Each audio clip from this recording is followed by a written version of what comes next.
Hello? Now, watch. I'm going to shut all my lights out. All my lights out. All my lights are out. There it is.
Hello, everyone, and welcome to Abnormal Investigations. I hope everybody can hear me and I got my mic on. Yep, I do have my mic on. Guys, it is so good to see everybody in chat right now. I've got Rogue here going to be co-hosting with me tonight, and we have a very special guest on tonight. We have Tennessee, Kentucky Bigfoot, and you have no idea what we are going to be talking about tonight.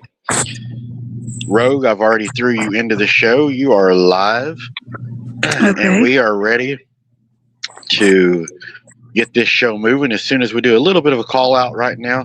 So we got Sharon Guy, we got Carl is in the chat, we got Joseph is in the chat, we got Sunshine is in the chat, and my laptop has decided it wants to be really slow today. So we got Ken in the chat. Good to see you, Ken. Good to see you, Cheryl Wood. Good to see you. Some more familiar faces that I recognize coming on into the show. Guys, we're going to be talking about probably a plethora of things, but we're going to try to focus on orbs today. You never know where we're going to go in this show. We might go from orbs to how to prepare a cat, but I guarantee you it is going to be an interesting show today. I'm very excited about it. I'm excited to find out what TKB, what their ideas are, what they've dealt with, because I think they've had some pretty wild orb encounters here lately. And without further ado, Rogue, what do you say we go ahead and bring them on in? Okay. All right, let's see if we can figure out how we're in. Are we in? You're in, guys. What's up?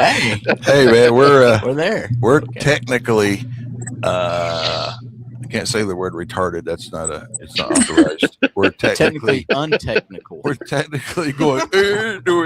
I think we have the computer hooked up, and I think. I mean, I'm doing it. Mike, I do an experiment with you. I'm running OSD. It's it's what you do all your apps and everything through. OBS. Like for example, you probably now see my background there. Oh no! Oh wow! Okay, so I'm gonna turn that back off. But wanted to do this because you got all these features. But dude, you ever feel like your brain's hurting trying to figure out technology? I wouldn't even try. I wouldn't even try to run that. I'm telling you, man. I'm kind of crazy that way. I really put myself out there sometimes. I'd be afraid of what I might be showing people. Yeah, well, that's true too. Who'd you say who'd you say your cohort is? I don't see their name up there. It is Rogue. It looks like she doesn't have her name. Let me take it down. Okay. Hold on. Let me see here. Oh, you guys. There we go. There's Rogue. She's Hey guys, how are y'all doing? Okay, Rogue. Hey, Rogue. All righty. Good to I've see seen you. Rogue before. I haven't had a chance to find out who she was, but now I know. Good to meet you, Rogue. Good to meet you too. Yeah. Yeah, I like your guys. Is that bandanas? Is that what they were called? Or Yeah, you remember back in the COVID, we all had to wear them things, right? And Face so Right. whatever. I never bought one of them other things. I always wore one of these just to keep my wig up, you know. We did it before COVID. Yeah, yeah, though, yeah. so I it was went really to for hair. I don't know if you guys have what's the name of the store, that car store where we get junk parts. Oh, We went to Polo Parts, right? Polo There's a Parts. parts store, right? We walk in. I'm like, I just put it down. Oh yeah. And the guy's like, "You got to have a mask get in here." I said, "What are you talking about?" He goes, "You can't have that." And the dude had one of these on, all right? And anyway, they walked us out the door. The cop talked to us. We started to crowd, and I'm like, "Well, these guys get to wear this, and I can't wear this. I got to wear a mask." And we went through this stuff, and then they said, "Okay, well, just wear it through the part where you get through. Then you can go out in the yard. There's a junkyard, right?" And so then we got up there to the. Then we could take it off in the yard. Yeah, then we get up to the lady to pay, and she goes, "What? All that time you guys are worried about your mask, and this guy here's got a sidearm. You can't bring your sidearm in here." And I'm like, "See, that's how dumb you people are. You guys have got nothing on your mind, but you guys can't figure out how to get yourself out of a box." Tennessee, it's legal to carry, even concealed at the time too, without a permit. So it was still like concealed carry. But then I had my shirt up, and then I unconcealed it because I lifted my shirt up, so now they could see it. So then they're like, "Go out there, go put your." So Oh, she was like, "Go take your sidearm outside, put it in the truck." So what kind of sidearm do you have? What is it? My normal little 22 poo poo. Back when Matt was like 8, was when we started orb researching. like 2004. Yeah. Oh wow. We would go out to. We noticed it one day taking pictures. I think it was I was down in Ellijay, Georgia, and it was this Christmas thing, and I took a picture, and it was Matt, and right in front of his face, a big old orb. And so we started. I'm a tester and experimenter, so we started going, and we found that if you take one picture and then another, the first picture they're second, it's like they book, and then the second picture they're gone. And so that was our standard. And then we would go to different graveyards, and we would take one picture and another, and then you always take 2 pictures in a row with a flash camera, one of the old flash Sonys, Oh yeah. So we catching orbs, and then we started putting the correlations together. Like, I know certain place you go down here and you find that this graveyard here, there's green one. This one green one lives there, and then this other one over there might have a little red, but they're same size, a lot of times same location. It was like they were, hanging out in that graveyard, I guess. I'm like you. I don't know what orbs are. We're still, and then like you said, nowadays everybody's seeing them out there. And I know you had the videos where you were like, I'm looking at things you're fighting, and I'm like, dude, that's time to run. I don't even know what to say. Right? Some of that stuff is we're starting to worry about ETs and all this other stuff now. Yeah, because I've never seen orbs until just here recently. It never was really a thing. I mean, you would hear people talk about, like, I saw a weird light on the lake or something like that, but not near like what we're seeing now. Mm-hmm, and it just it makes me wonder, why are they showing themselves now? What is what is actually happening? Because I mean, you have a lot of people. Like the other day, I was watching a show, and I don't know what I think about this, but they were talking about AI, and they were showing, Mr. Who's rocket coming back to Earth and landing back on the pad. Well, whenever the rocket was coming back down to the pad, it was glitching out in certain places. And I was like, what? Is that real? So I went back to the original footage just to make sure nobody had tampered with it. And that rocket glitches out.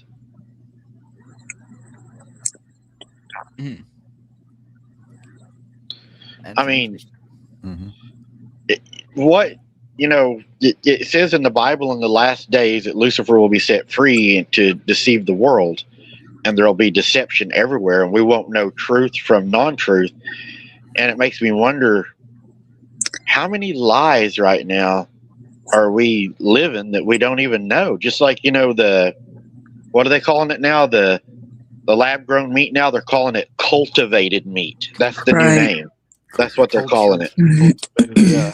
Yeah. Well, I saw a thing the other day about halal meat, H-A-L-A-L. Yeah. I don't know if you know anything about it. I didn't know there's such thing, but it's the way that it's the way try to. I don't know. I'm not a Muslim, but I think when we stun meat. I'm sorry. Mike's trying to be politically correct because we don't get in trouble here. But I mean, what they do is. I don't know what he's thinking, but it's got to be good. I was thinking about Taco Bell. This guy was on the other day talking about Taco Bell, and he said, everybody got the diarrhea from Taco Bell, and he said they were blaming it on the lettuce, and he goes, it ain't the lettuce because Taco Bell was one of the main people that was for the engineered meat. And that old man was sitting there on the porch with an old camel in his mouth he had rolled, and he goes, yeah, that's what everybody wants to eat. A cow that never ate grass and it rushes for your ass.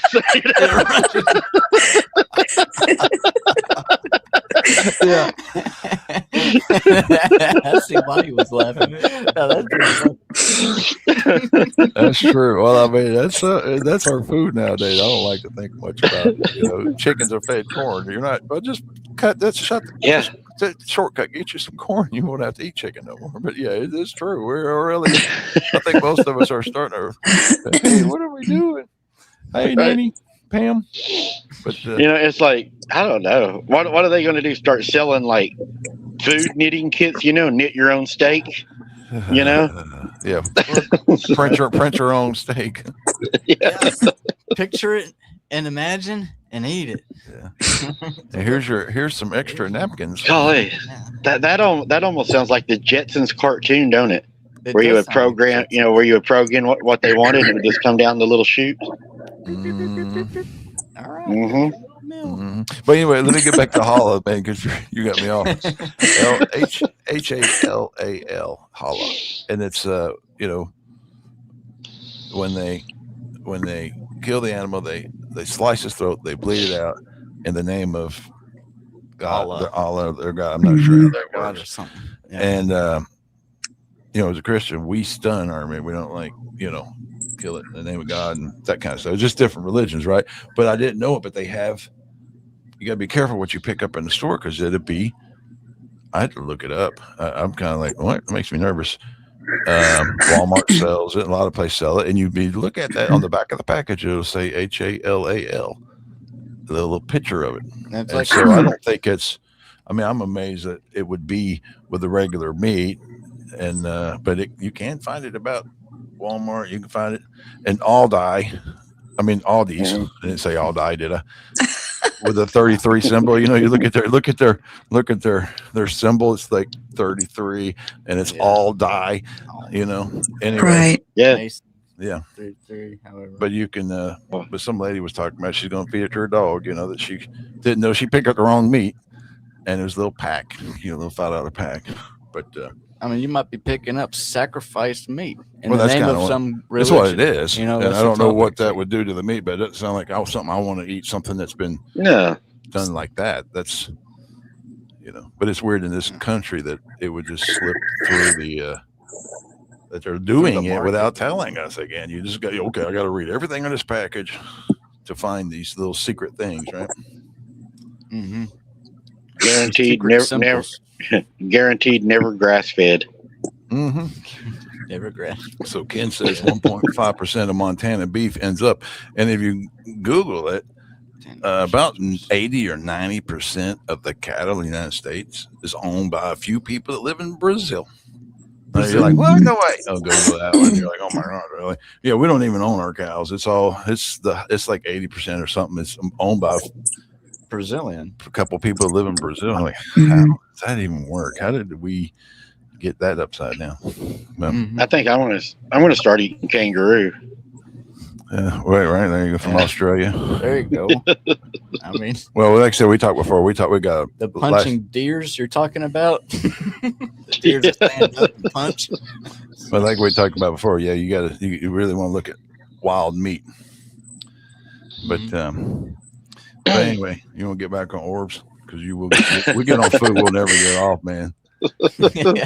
So, one of the things I've noticed with the orbs that I have noticed, they almost act like something that's checking you out.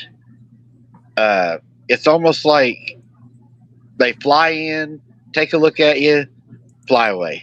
Uh-huh. You know, it's like they're curious to like what you're doing. We had one that came up out of the water that Sunshine had caught. I'll show it to y'all to get my computer to cooperate.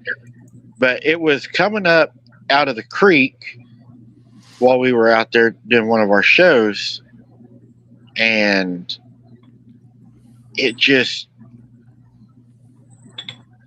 I don't know, to me they're just really eerie, you know, because I don't know what they are. Whenever I don't know what something is, Kind of, you know, right. kind of like that. What was it? About it. Mm-hmm. Yeah, like on Shrek, you know, when Donkey tried to look cute, and they go, "Ugh, kill it," you know. Yeah. Right. Well, that's well, you know, I mean that is you know, we do have to maintain the human reputation. You know, oh, it's ugly, smash it. Yeah, we don't know what that is. Get it, hurry! Away now, Grandma. We're safe. Strap it on the hood. Strap it on the hood. But that's where it's coming up out of the water, and even those bars. You know, people say those are bugs, but look at the colors of those bars. Let me look here. I haven't never seen anything like that. Yeah, let me open it up so I can see it better. Rods, flying rods. Okay, so I see some trees back there, and that green thing there.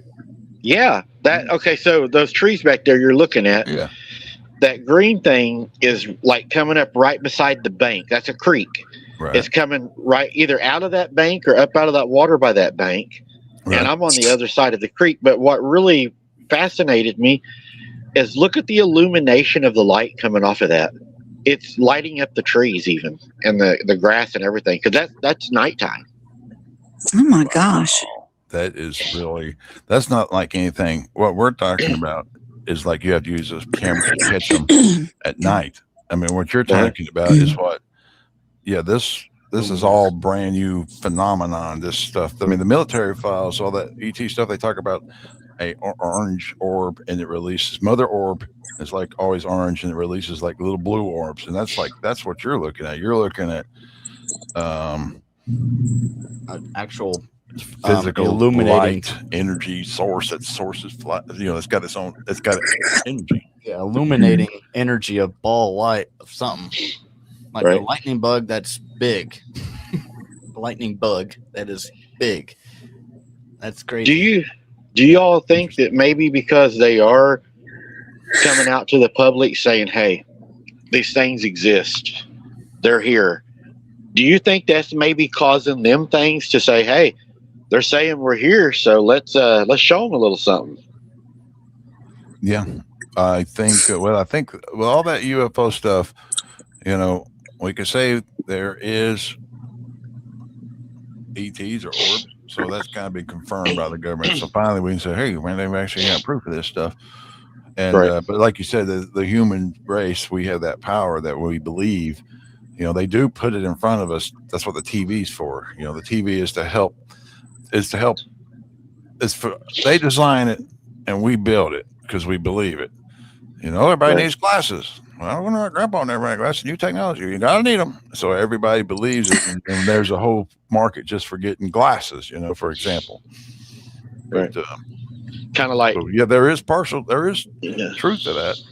You know, television, newscast, cast spells. You know. Yeah.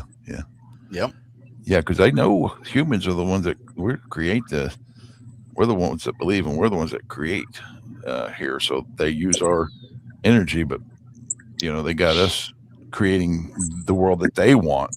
Yeah, and I Right. think these orbs eliminating ones that you're picking up, I think there's some on the other side of the other dimension, the spiritual side, working for the good side, like trying to wake up the people that they're showing to, saying, hey, there's times that are coming, and you probably need to be more grounded and recognize and to be more open-minded about things that's going on in the woods and reality in comparison to what we're given through the televisions and such like that, not to be too programmed. That's my but that's why And I'm I like thinking.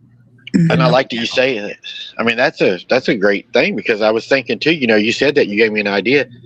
Is that maybe what what the kids are seeing when they have an imaginary friend or something? Is it, it's always been there, it's just we haven't been able to see it? I like that idea. Yeah, That sounds about right for some cases, maybe. Because imagine, if that little ball right there was to take the form of of something, a child. I mean, it looks pretty cool to look at it. If you was a child, I mean, I'm sure you would be interested in that. You'd be like, oh wow, that's pretty. It's, right. but then again, you could think, would that lure a child into the water? Right. Right. Could it be a predator? Could be something that's attracting things into bad situations, right? Right. That could be true. You can see my screen there.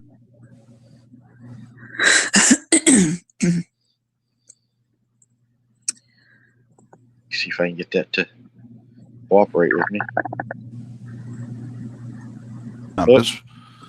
There he is. All right. You see, now what I got, I'm just going to go through what we did. Like I said, this is Matthew was 8, right? So we're thinking 6, 7 years ago. How many years ago? Longer? He's almost 30 now, so about 20 plus years ago. So that was back when Tina. That was back when Tina was young. But see, we would take, like example, we would take, a picture like this right here, and you see that, like I said, I'm taking. I mean, these are orbs that what I would call like spiritual, like spirits. And so you would take one, and they'll be here, and they're different sizes, and then you would take 2 pictures, and then a lot of them would flash and go away or move. So we would take 1, take 2. This weird picture was kind of weird. You love investigating, so you love this kind of stuff. But this picture here was weird because we took the first picture, and the second picture we get fog right here. That was so weird. We're like, where'd that fog come from? But I mean, that's in front of the grave. I'll tell you before we get going that we stopped doing this because I realized I don't think it's a good idea to be out there doing this, because what if these things follow you home, right? Right. So we quit because I started thinking, I don't know about that, because we were having our kids put their hand up and say, hello, everybody, and then snap another picture. So I mean, these are just, examples of one and one on. It'd have a picture, so you'd have one, and then it would go, and picture gone. I've got some real good ones coming. They just flip through. Here's a green one here. And I think I know where this one lives. This one lives down by this church near us. Yeah, supposedly. Yeah, that's the. Right. Kind of look like the great. So there was one up, and I can zoom in and show them. They were kind of like spider web. I'll get a good one to look at, but they're kind of like little. Looks like, like this one here. There's one there. See, there's Matt when he was 8, for example. Yeah, I mean that shows how long ago we stopped doing it, mainly because I really don't want anything to drag me home or follow us home. See this picture here? There's one there. White light. And see how he just, and then he's gone. And then that picture there, like if I zoom in on it, yeah, it's a little light, right? It's like, what? It's actually like I said, it's a type of orb, but I don't understand. I'm like, yeah, this 1, 2. So, mm-hmm. Man, you got me thinking too. You did, because those are cemeteries, right? It's in the cemetery. Yeah. Right. Yeah. So the new cars now that detect people for safety reasons, not to hit them, they say if you pull into a cemetery, and those cars are detecting people standing in the cemetery that aren't there. So there you go. So now that you're showing that these cemeteries are full of these, I would call those spirits Mm-hmm. and you have a car now that is detecting spirit, and it don't just detect the ball on these cars. I don't know if y'all have seen it. It shows the whole human figure just like it would you or I if it detected us. There's no difference. Mm-hmm. Right. And you can see them actually moving and walking in the graveyard on the car sensor saying there's somebody there. Mm-hmm. Look at that. That's right. a triangle. I'll go back. Which one? That's like a triangle. Yeah, like that one up there. I see it. That's what you're saying. Right. 3 of them Mm-hmm. coming like a triangle. Oh, yeah. okay. Yeah, true. See, Now that was he got see how many orbs there is. It's in the first picture, and they shoot off. Oh wow! Oh yeah, we can get a galaxy man. sometimes. Yeah, sometimes you get a galaxy. There was a place. That's what I was gonna say. I thought that was the sky. Yeah, yeah, Right, yeah. right. Yeah, That's Oh what we my call it. gosh. That's No, that's just galaxy. you know. And like I said, that's why we have to Yeah. take 2 photos. Usually, we take the picture, don't move, so that you can demonstrate. Picture 1, picture 2. This is actually backwards. That should be picture 1. That's probably picture 2, because what we've noticed is you catch them and then they fly off. Yeah. Yes. Yeah, it's like they dissipate on the second photo. It's Mhm. like you can almost see them running, like they're trying to run away. Yes. Oh yeah. Yes, you Yeah. can see them with a strip Yeah, you running can. away. Yeah, you See, can. that's the same spot. It got cleared, or I might be wrong. Right. But still looking through. Well, we used to drive a truck, and we get to this place in California when we pulled over, and because I had a little break there, and there was 15 minutes before Tina got out. Water Road, she says. Bakersfield, right? Bakersfield. I don't know if that'll. Over there in Bakersfield, California. And so I would sit there every time I got off. I love that place because I can get off. It's in the desert, and I would put my camera out the window, flash it. I had never seen so many. I don't think I have any of those pictures here, but that place was incredible because they would just be thousands and thousands of orbs in one picture. And I don't know if these are spirits. Right? See, look at this one. Here's a good example where they're not there. Oops, went too far. Other way? They're going the wrong way. I think so. And Okay. and see, Wow. and like that one there. Let's zoom in and I'll show you. It's got a pretty clean picture here. There's a crescent one right there, like a crescent one. Yeah, look at that. See, And that's I giving can- me another thing too. Is why did they name that evil motel in Arkansas the Crescent Hotel? Yeah, See, that was during that time about identifying those certain type of orbs. When in our research at the time was like you have the blue, the red, the yellow, the green, and just ordinated white ones and disordinated types of orbs.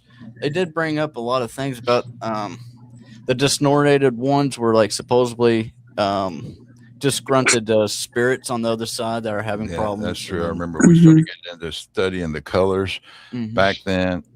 The And meaning. the internet back then, you didn't have AI, so we didn't know anything. Just joking. But they would be like, now see, look at that one that's right in front of it. That's it. Yeah. Right now, AI knows everything, and I'm telling you, AI is dumber than a box of rocks. You have to tell it everything. And it goes, oh yeah, you're right. I just didn't want to talk about that. But look at this picture here. I mean, this is a good example.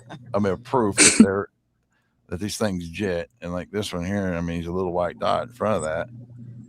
And you can zoom in, and anybody can do this. But just like I said, when you go into graveyards, I'm starting to realize these might be all spirits. I don't think I want anybody going, "Hey, what's going on at your house tonight?" I don't really want that, so that's why we don't do it anymore. So there's people out there that know how to investigate ghosts and spirits. Fine, not us. See the squirrely world here. And no zooming on him. He's just a little squirrely whirl. All right, crescent. Yeah. But look, it's like a little moth. Butterfly. Looks like a moth almost, right? Uh-huh. But it's a bright light in the darkness there. Stuff like that you could possibly classify as a bug. That's understandable. And in some cases, have y'all ever? Do you have or have you ever used a full spectrum camera in there? Don't No. think so. I think it was just like back then. It was just the old Sony Bad shots, idea. Yeah. I don't know. This is what we had back then. The old Sony CyberShot. Now see this. 4.1 megapixels. Here's one of my favorites here. We called this one Pikachu. It was exploding like I took a picture up at the tree, and you can kind of see. I don't know where the original was, but anyway, it looks like this. But up at the tree was this thing here, and this thing was like exploding right when we took its picture. Look at that! I call it the Pikachu. What in the world? Yeah, he's in that tree, right? And it was there. Boom! First picture I got of the tree. There's nothing there. Boom! Or the first picture, he's there. The second picture, boom, he's gone. That is insane. Yeah, it was kind of like I felt like we were chasing the spirits. And I'm like, dude, you might be pissing them off doing this crap. That's when we heard about the distorted orbs are supposedly the demons or some crazy spirit on the other side. That's where we started to like question what we're catching. Yeah. You know, seeing a Pikachu for the first time, we're like, oh crap, well, we might be getting to something and probably don't want to go further. I'll show you something. Maybe that's where Pikachu came from. Mm-hmm. Yeah, we had now we went up to Kentucky, and I've got a story for you. It's going to kind of blow your mind. You're an investigator, so you will love this story. But Matt had took 2 pictures. For example, this was 2 days ago. We were up in Kentucky. This was his first picture, and then he had this thing. And I would say moth, fly, bug. Right. But it was really neat because I told him, I said, that's very impressive, Matt, that you called a moth, because I haven't seen a moth yet here. I did see a horsefly, I've seen dragonflies, and I saw bugs. Yeah, small bugs. Oh, lightning bugs. That's what I saw lightning bugs. Yeah. But so anyway, he had 2 pictures there, and he caught that one, and then he had this. But what was interesting is that just had me pulled out the camera, and I took one shot, nothing was there besides orbs, and then the second shot, the orbs are gone, and that little critter came into view, and we're wondering if it's like a fairy or something. Yeah, right. Yeah. He was thinking, and see this one here too. He had took one picture, and then this popped in, right, and of course I'm like. I'm just going to, you have to do what you have to do is say, nice picture of a moth, right? Right. I mean, what can you do? You ain't got nothing. We can't prove nothing. But anyway, the thing is that's pretty cool looking thing. And I don't know. It's almost like that Pikachu, but he kind of grew legs. Or something. Right. I mean, he's obviously got legs. It could be a moth flying, but I hadn't seen a moth out there at all flying around at night. We've been out there, taking pictures at night, and didn't see anything like that. But anyway, so this was just 2 nights ago, and so that was in Kentucky. I got a folder just for you. Orbs 10. Let's see, lightning bugs. I don't know what that is. Picture. Here's Matthew's picture when he was a baby. I'm just kidding. It's not. It's me coming out. out. Look! He had a cigarette in his mouth. He did. He did. He rolled his own cigarette for the first time. Oh, okay. Oh, you would like this. This is fun. At 1 year old. I remember it. I'm so proud. You'll like this. I got to explain you this one too. This one's pretty cool. This one happened to us in Kentucky. This happened this, I don't know, a year or so ago, and I might be able to. Let me make sure I'll see if I can get the audio to roll through. Let me take this one. Yeah. Okay. Can you guys hear the audio of me talking?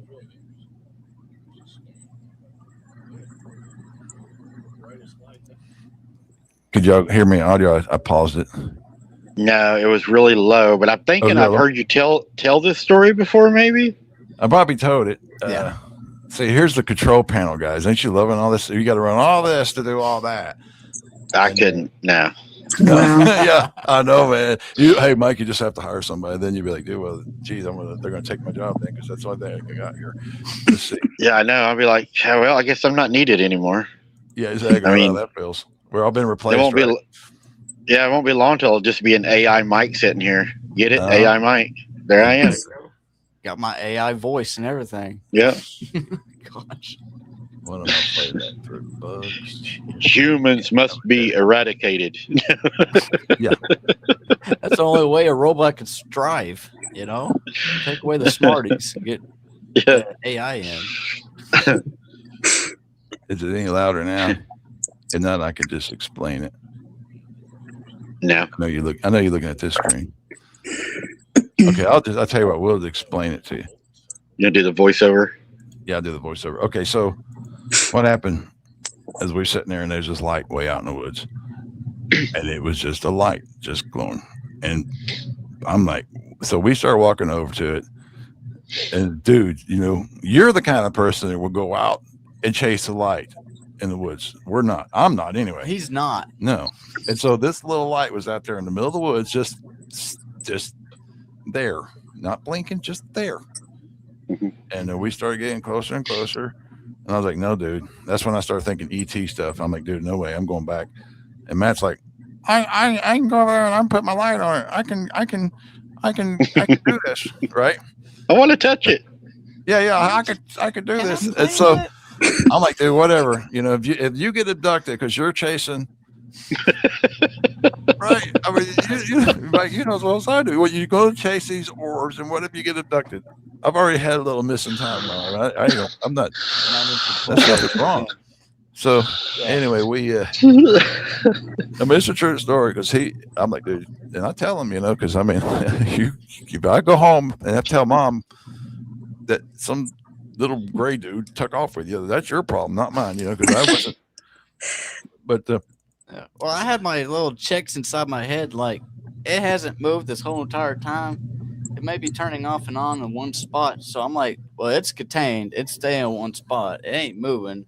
I was watching it for a long time. So I'm like, jeez, this can't be this got to be reasonable. I should be able to find a true answer for this little thing. So he proceeds forward, but I'm going to just play it.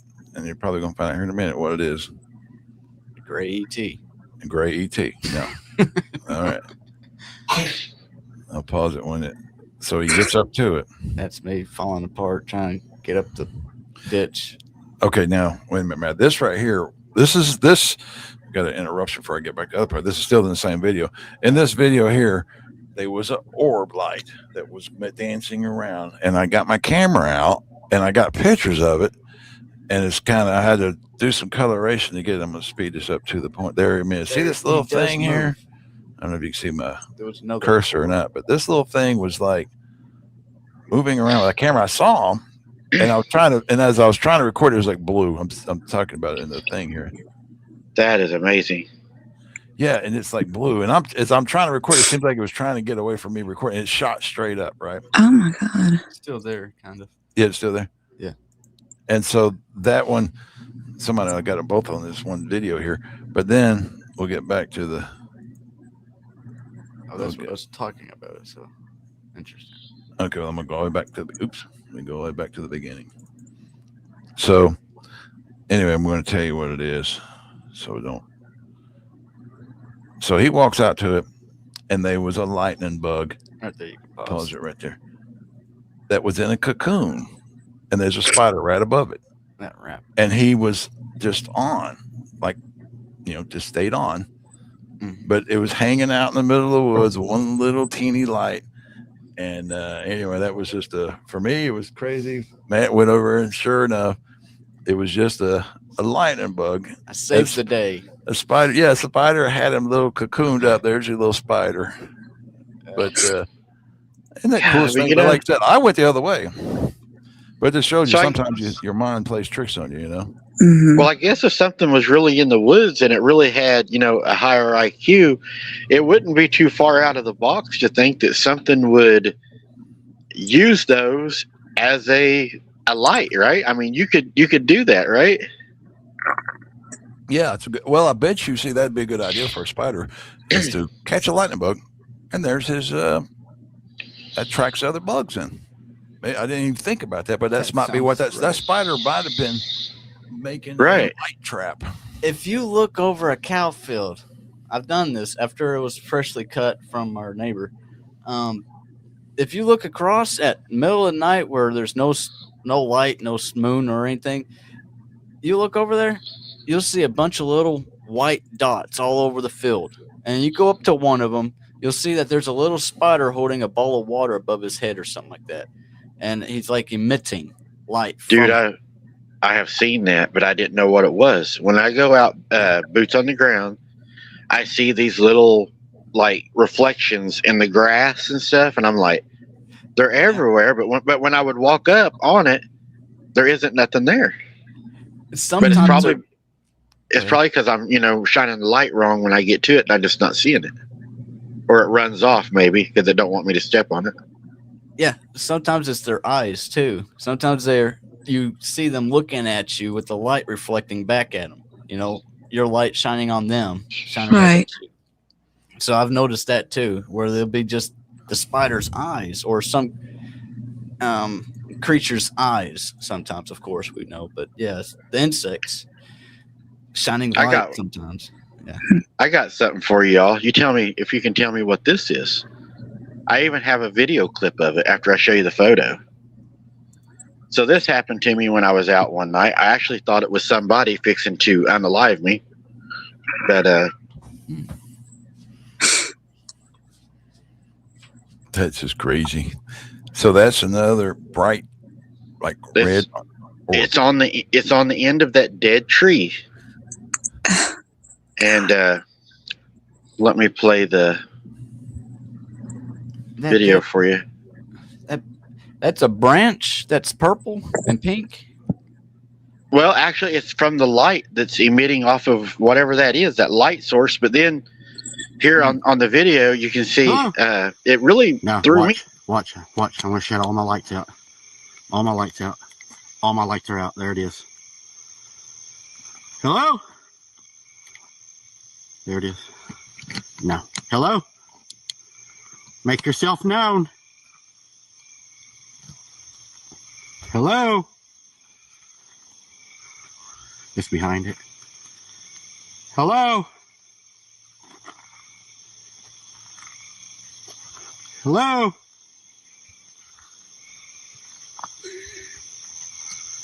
Hello?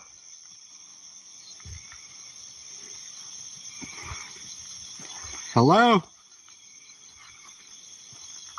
Oh, it's getting brighter. Oh, it's starting to get real bright. It's hard to see. Hello? Hello? Hello? What the hell is this? What the fuck is that? What is that?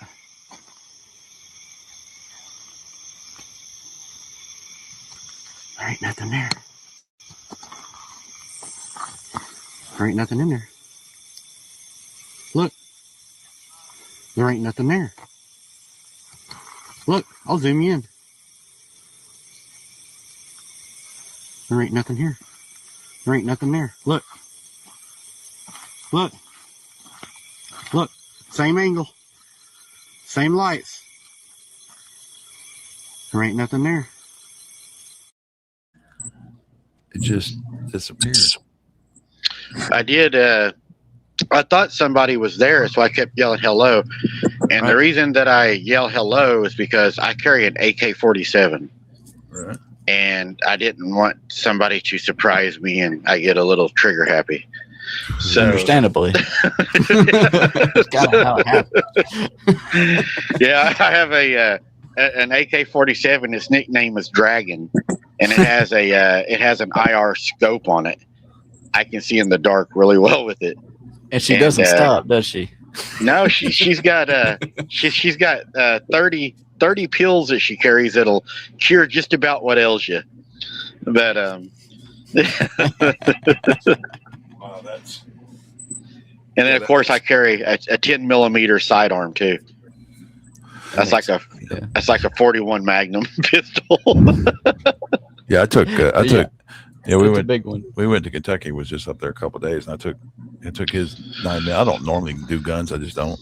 I've got a thing. It goes back a long time. It's kind of a deal I got with guys. I just don't do guns because at one time in my life I was making money and doing things illegal. So that was when I said, okay, I kept having that message in my head: live by the sword, die by the sword. Live by the sword, die by my sword. Live by the sword, die by my sword. I said, dude, I got to get out of it. Luckily, I got out of the business. Back then it was in the 80s. It was cocaine and money and all that stuff, and I said, okay, I've got to. So the guns I don't need a gun for some reason. I have a deal. As long as I put my gun down. Right. And, you know, I've got my protection. This is my deal. But because we were up there in Kentucky just, I don't know, 2 months ago, we were just standing there looking up in a gifting spot, and here goes a bear. I don't know how many times you run into a bear in the woods. That's the first time I ever run into a bear in the woods in my life. And I'm talking way back in the woods. He just walked by, black bear. He was just walking through the woods doing his thing. But I'm like, I've never dealt with bears. I don't know much about them. Matt had his 22 at that time, but we figured it's kind of important to. And I had caught a trail cam of a mountain lion up there, but you know, it felt better to carry a stick than a gun when there's a bear around, because it's kind of like hit the stick on the ground, something, you know, you got more noise capability with a stick in comparison to a gun. Now you can make a big boom sound, but you know. Well, my problem with guns is you run out of bullets, you're done. They're done. So I'd rather have like a sword or a heavy gun. Then you can use it as a bat. I like to have a spear, a sword, or at least a good swinging hatchet, or not hatchet, axe that you could use over and over, because you know that's the problem with a gun. You only have so many bullets, and then you're done. That's it. You know. Yeah, mine. He'll be like 6 shots and misfire. Yeah, his gun. Mine holds. Mine holds 30. Mine's got 30 in it.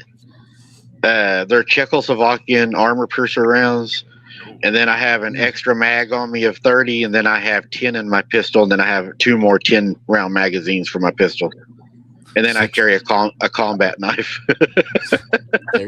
He's got loaded down 6 tracers in between, 3 double, a solid tip, 4 hollow tips, 4 smasher, 3 rock salt, 2 blasters, 2 grenades launched. And then once I make it to my vehicle, that's when I break out the really fun stuff. The hollow point and anything else that comes in between.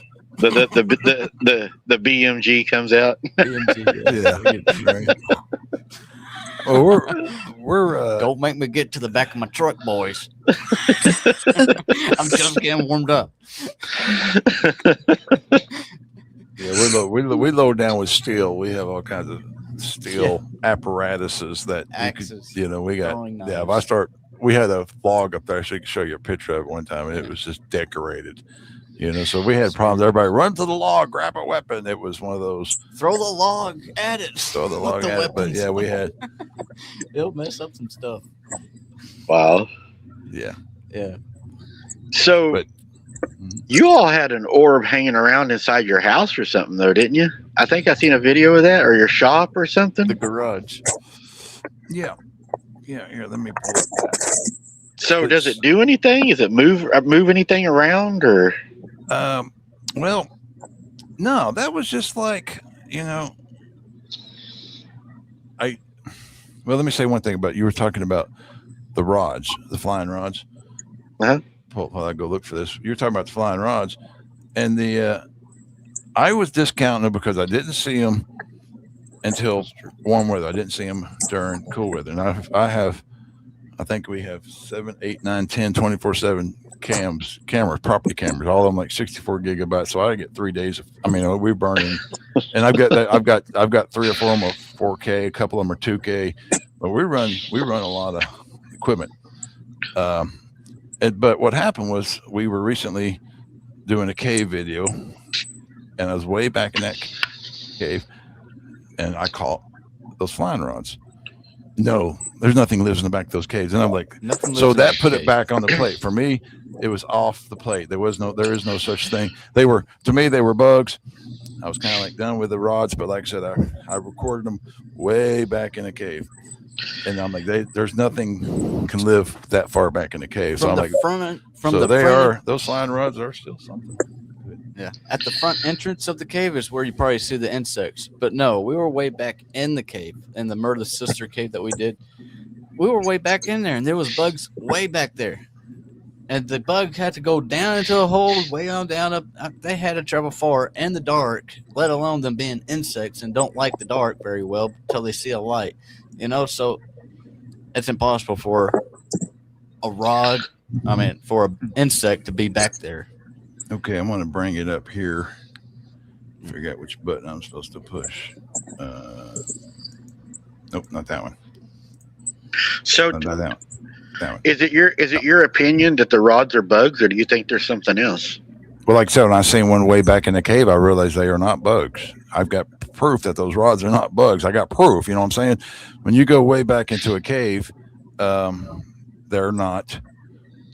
There's no bugs, man, in these caves. You know, when you go, I mean, you at the entrance of a cave, 100 foot, whatever. But when you're 300-400 foot of football field, 50 yards back into a cave, there's no bugs, man. There's no bugs. The only thing I've ever found way back in the cave here in Tennessee is the lizards, the gray lizards, and they'll be blind because you put your hand in front of them, they don't even know you're there because it's pitch dark and there's nothing can live back in those caves. Right. And so can you see the garage now? Let me see if I might be able to make it bigger too. Let's see. Okay. All right. There we go. Okay, so what I got here is just a regular garage. Me and Matt, we work here all the time. I'm always standing here. Matt's always standing there. This is our electronics. This is our life. We live here. Yeah. Is that where you make the? Yeah. Is that where y'all made the powdered donuts in the 80s? Exactly. Everything was done here. Domino's, it was invented here. Everything was invented here. Everything's been invented originally right here. It cracks me up. And normally, it's pretty easy. These things, spiders, right? And I don't really like to put out a lot of junk because, just don't. And I'm like, so I put this out just because I can't explain it. And I'm gonna start it. And what happens is it starts right here, this little white dot. I got my, can you see my mouse around it? My, oh, yeah. Okay, yeah, I'm kind of pointed. Cool. See, there's a little white dot. You watching this little white dot? Normally, I would say spider, but it starts off the screen. And I've got a secondary camera pointing at this camera because I've been trying to figure out what is this thing doing. And so this little dude here, there's something just comes shooting through. That's probably a bug. But what I thought was neat was this thing is like, what is it doing? Right? What I'm thinking, well, if it's on a spider web, you can tell spider webs because they wobble, they do this weird thing. Right. I mean, spider webs are easy to detect. Spiders are easy to detect. But this one was so unexplainable. So he goes out of the screen for a second. And I got such a long video of it, capture of this thing. He kind of like peeking back in. But the original video, I tracked him coming in from way up above that little rigid sign up there on the top. But he's just kind of like, and from my other camera, you can see a spider web and it's flowing in the wind. It's looking at the camera that's taking this video right now. But that one doesn't catch that other camera for some reason doesn't catch it. Now he's doing a little flicker in there, and that's, you start thinking maybe it's spider web. But what happens is, like I said, there's more unexplained to make it. I would normally dismiss it, but yeah, here he is, just kind of like hanging out. It does look like a spider. Look, he's kind of crawling up the web. And it very well could be a spider.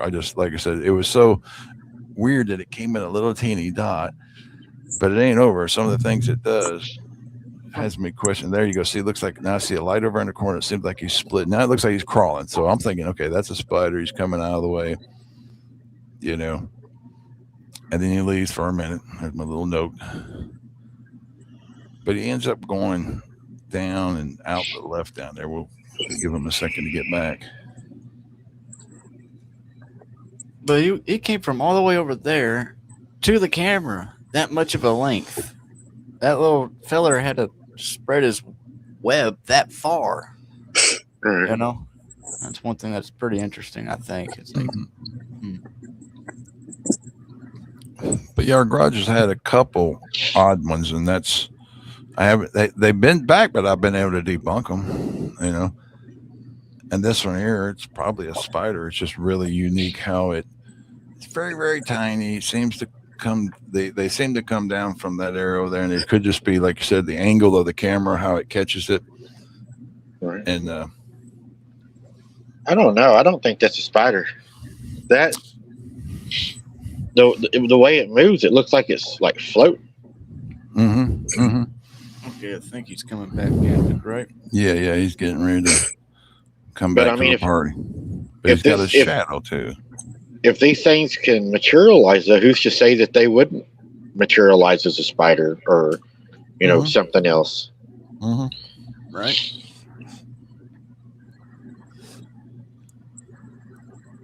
But like I said, we've been doing orbs for so long that see, he comes together, that little light and that, and to me, I'm kind of like, well, looks like he's crawling. It's just odd, and like you said, you like to investigate, you like to look at things and try to debunk them and figure out, okay, there was a car went by, the light in the car came. I mean, it's pretty cool. You're like me. Most of the stuff you can dismiss. It was a lightning bug hanging in a spider web, but I just wanted to show people that was the weirdest thing. I wasn't going after it. That was a good example. There's something went down below. Okay, so now what's going on? We got a few little things flying around, and to be fair, you got to dismiss them as bugs. So he's got a glow there. But I look over at the other second camera. That spider web's still the same. And That was weird. See, my camera's got tracking, so it starts tracking. But the other camera ain't. The other camera, they don't see nothing in the other camera. But now he's right around there. He's right where. That's where Matt normally stands. What I thought was interesting was it seems like that's where I normally stand. It seems like it was inspecting our energy or something. Like it was checking out our place, our work spot, right? What we are doing. Could it be a spirit that's just curious about, what do you guys? Because he's standing where I'm standing now, so I'm nervous. I'm like, hey, dude, get away from my spot. Hey, we were working on our camera, putting in our new 18650 batteries on it instead of them regular AA, AAA batteries. It was doing. Yeah, we built a lot of weird electronics. So it was probably a little orb inspecting our little work with that camera, saying, "Hey, what are you doing?" No, mess. I don't know. But look at that; he's getting smaller. Right. I mean, You don't think it followed you from the cemetery home? It could be one of those dudes. For all we know, geez, all these years. I mean, this camera is colored camera. Yeah, this camera is colored. It looks black and white.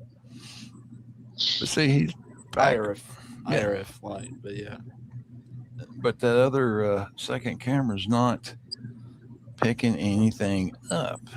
It's not seeing that light.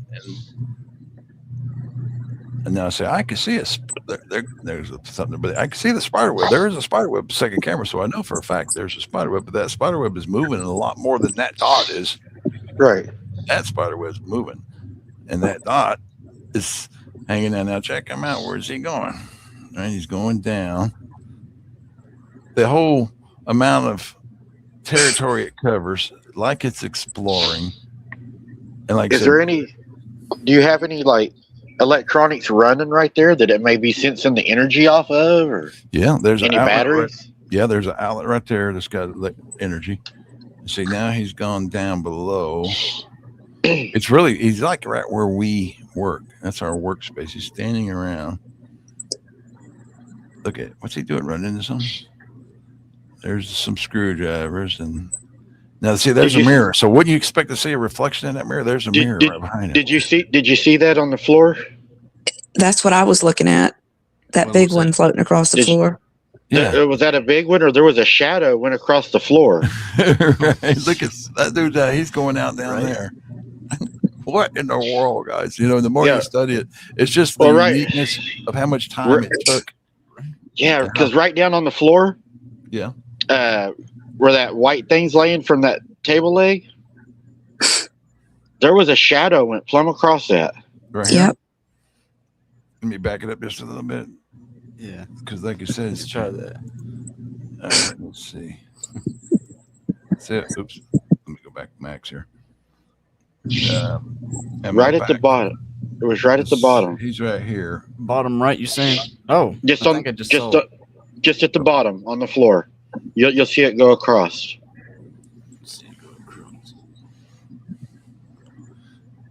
Am I in the, okay, I'm watching over there. I saw that. It's like you'll see like a shadow just go like from right to left. I think. Right. Okay. There's. It looked like I thought one of you guys was fixing to show up in the frame. Yeah, I thought maybe you had walked in there. Wow. Did I go that far enough back? No, further back, I guess. Further back again. I always put that one. I always put comedy in everything I do because everything I do would twist your brain if you ain't laughing. you gotta laugh, right? You gotta laugh at this stuff. Well, he's up there now. Okay, so there he's coming down. Okay, now we're. And see, that seems like he's a reflection of that light, maybe bouncing off a light. See, there's two mirrors over there. You see, there's a hubcap mirror, and then there's a big giant round mirror right in front of that stool on the left. But I'm watching the left side. See, that looks like a reflection there. That little dot down the bottom seems to be following him, tied to it somehow. He's moving. There's the orbs. There's a see the orb. He doesn't want to go in front of that mirror. There's a mirror right there. Well, so why you don't see nothing in front of that? There's another mirror right there. That's what I saw. That was what I seen. Okay. Wow. Yeah. All right. That's something. But that seemed like it was connected to that other orb. But it's still like, why are they traveling? Are they scanning? Are they possibly scanning from the top down or something? That is so weird. Well, and that's the thing is I've got I don't know how many cameras I haven't actually counted, but we actually have that much recording, and I normally check them every morning.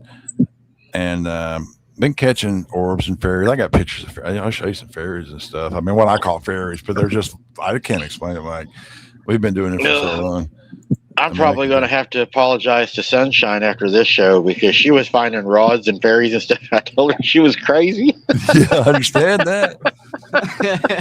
It's so crazy because you can't explain it, right? She may not be so crazy. She might not be. She might be onto something. Yeah. Right. I mean, hey, that's one thing I've learned. If you're not crazy, you got your head in the ground. It's kind of right nowadays. If you're not crazy, and this year, this time of the day, 8/8/2026, if you are not crazy, you got your head buried in the dirt. There I it is. Don't blame you. Right. It's the special ones that have the gifts. Let's see. I've got one here. Here I got a video here. It says, "Do fairies wear boots?" You remember that? That's old. That's what old. Do fairies wear boots? Ozzy, Black Sabbath. That's what Ozzy says. He says, "Do fairies wear boots?" Let me play this one. He told the doctor that he saw fairies with boots, and the doctor said, "You've been smoking and drinking too much, boy." Yeah, that's what he says. That's what the lyrics.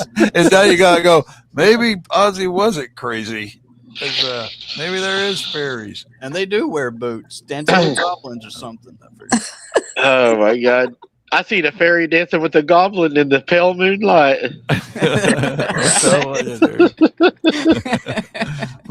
we can laugh because we're losing it. Okay. I wonder how long we would keep our freedom. Yeah. Right. All right. Let me show this one here.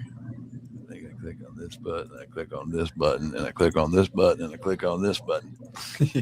All right, so I'll play in regular speed.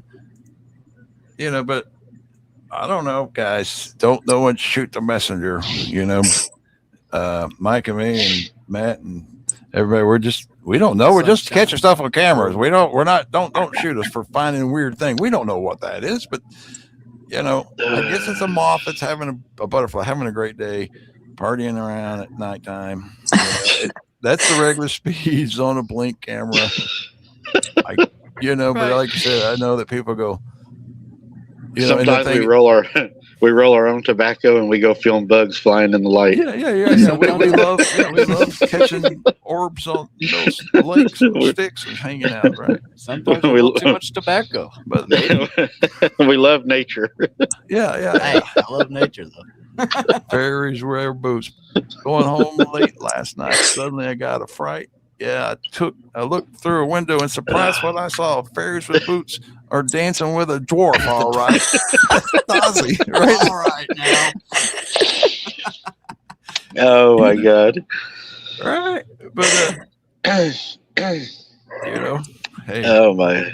Yeah, you wake up in the morning, you look at I put the rest of the song. Yeah, fairies wear boots, and you got to believe me. Yeah, I saw it. I tell you no lies. Yeah, fairies wear boots, and you got to believe me. I saw it with my own 2 eyes. All right, now. That's Ozzy, right? I mean, he's trying to tell everybody that there's fairies, right? We're like, oh, yeah, Ozzy's. Just go eat another bat, man. Just eat another bat. But in their songs, are they trying to tell you something? Because, hey, if you're going to see stuff like that, you're probably going to see it up there in, that wood place, right? Where everybody acts and does everything. Now, see here, I'm tracking it picture by picture. That one looked like a dog. Yeah. It changes images, and look at there. It looks like Tinkerbell sideways there. If you stop them. So I went to the doctor to see what I could give me. He said, son, you've gone too far because smoking and tripping is all that you do. Yeah.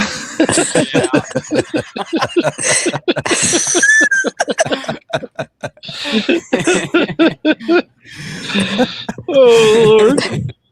Tell him, Mike. Said, look, I ain't been smoking and tripping. I was just walking around with a camera. It ain't my fault.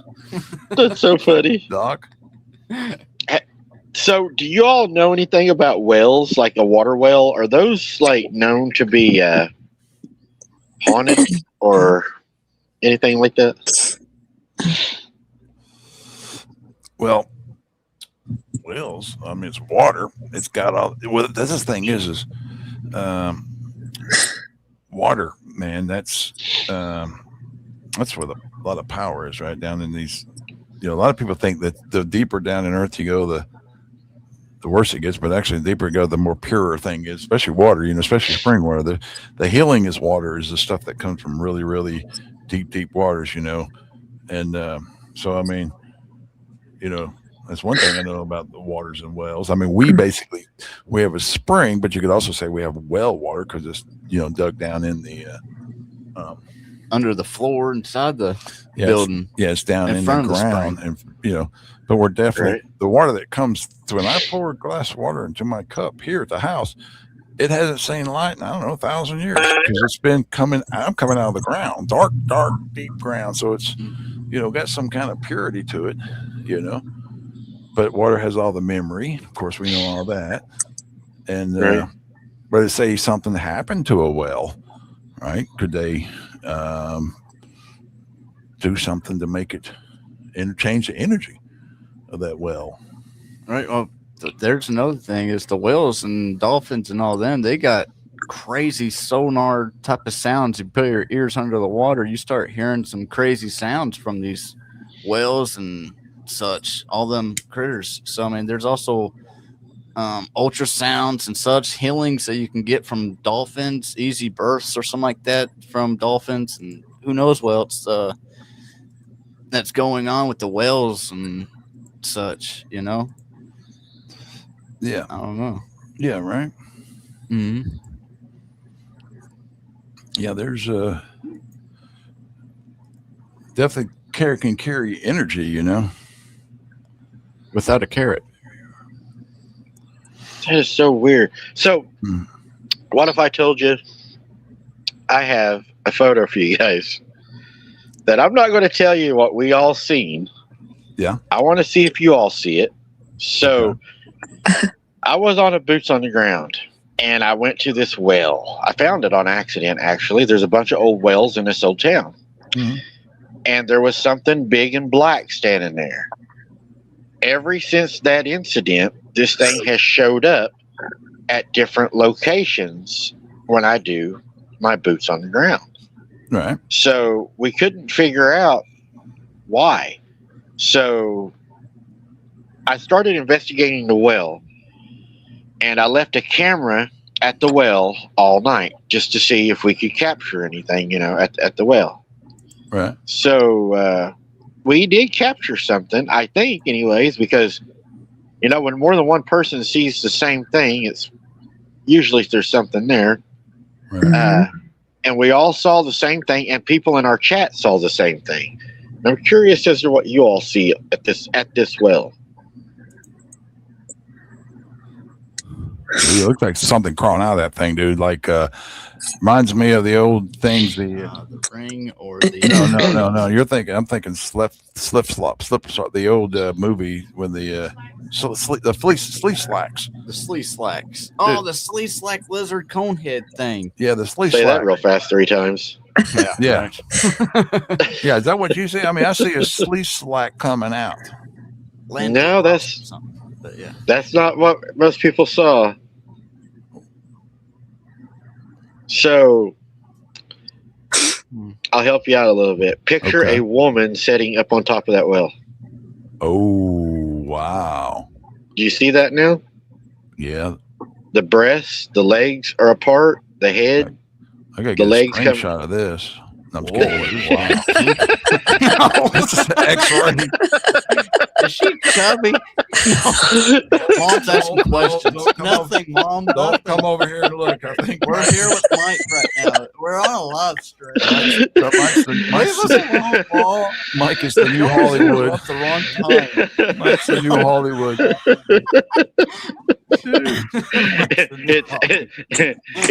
It's abnormal after hours now. Yeah, this is after hours.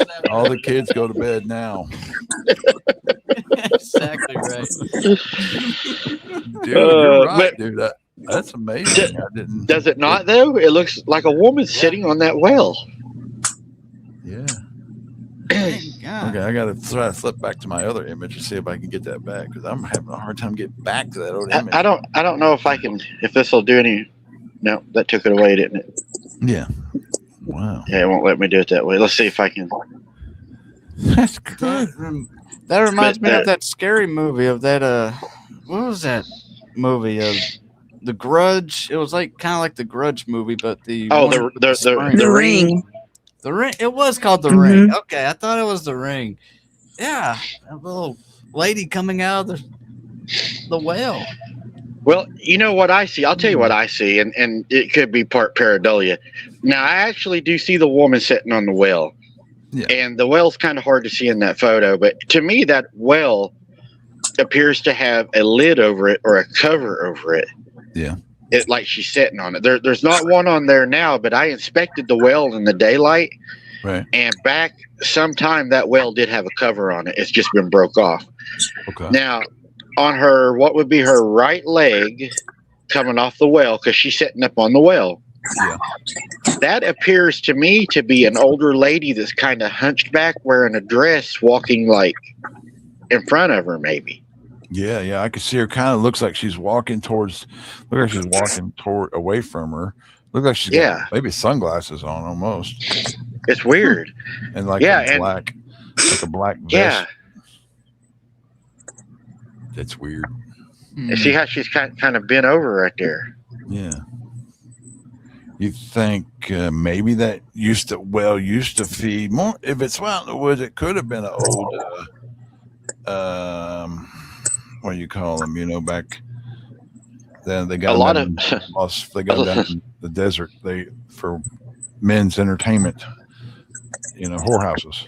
I'm just gonna say it. It might have been old whorehouse. Oh yeah, right. You know, and you know what's funny? I'll tell you a true story. This is true. I bought a property in a town close to where I live, and it used to be the real old whorehouse.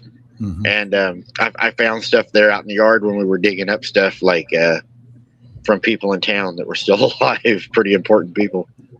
But yeah. Hey, Bob, here's your, you left your book over here last night. It's got your name in it. You got to return it to the library, 1933, or you're going to get charged. I haven't seen your page since 1800.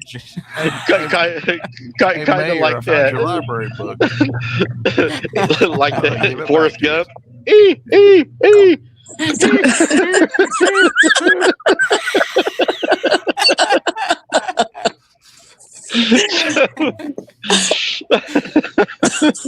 All you ever hear from that person is that. That's crazy looking. Look at that, dude. So how about that?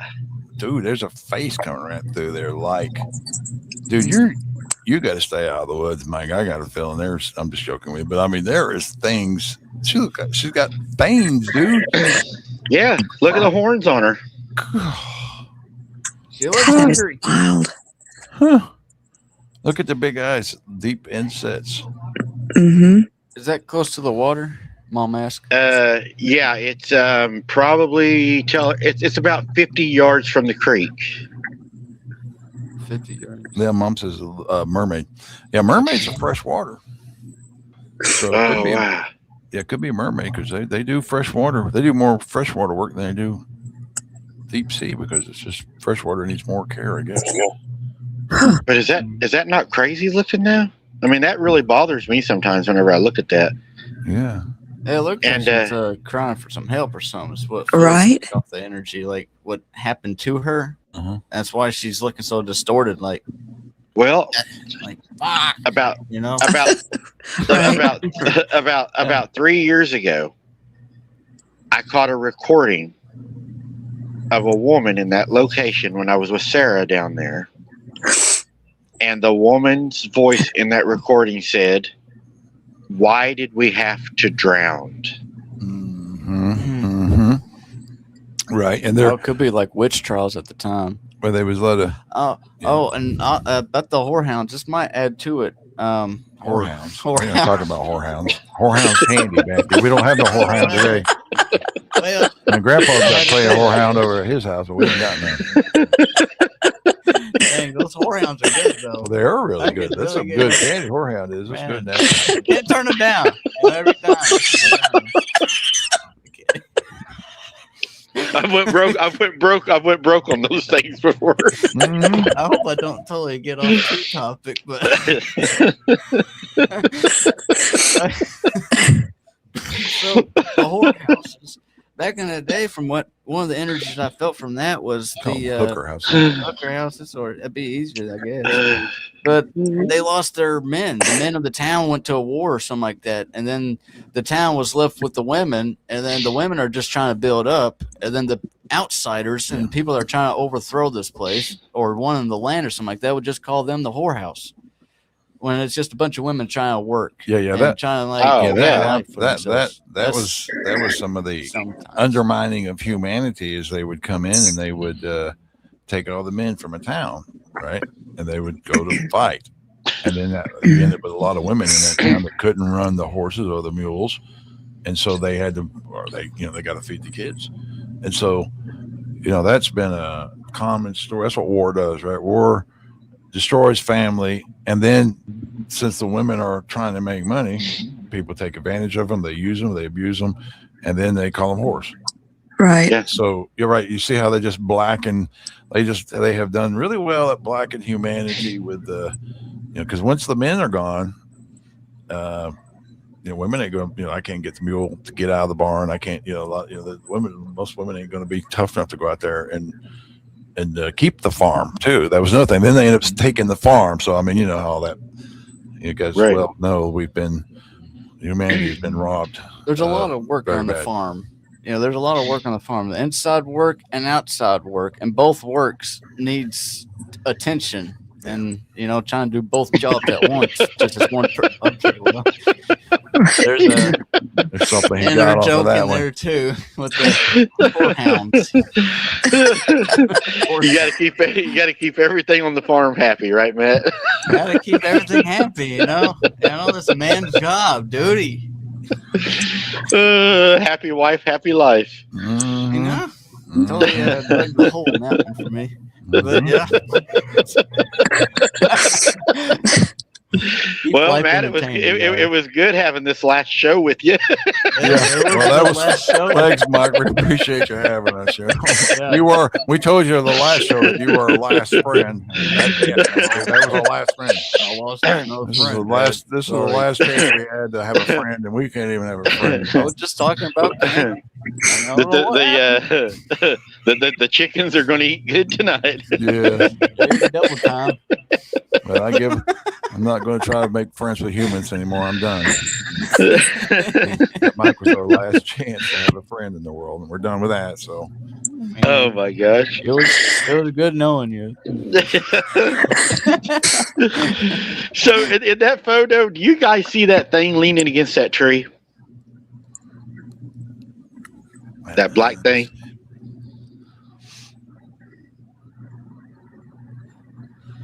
I'm going to show you the photo that was taken right after that. There's that one. And there's the photo. See how it's gone? And then, and now watch this. There it is. It's leaning on the tree on the left, right? Is that on the right?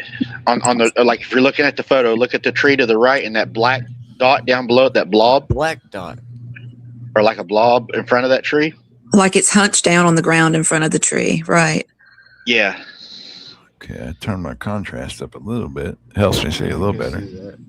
I see that better now. Yeah. And then I go to the other photo and watch, it's gone. And it's the same place. Oh, okay. Yeah, was it in front of the tree? I think you said yeah. Okay, I thought yes, yeah, right. Like, yeah, I see it. There's a black object there. It's got a face, kind of round face there. That's in front of the tree. It looks kind of like, I don't know, like a monkey, ape. Right. Yeah. Right. Yeah. Mm-hmm. Isn't that weird? Person or something? Yeah, yeah. And so I see him clear there. And then the next picture, and then right here, yeah, it's the same area. If I can get it to work, yeah, right here, and then it's gone. Right. Now it's not there. It just, he moved. Unless he's standing straight and lost some weight and is really skinny now. Yeah.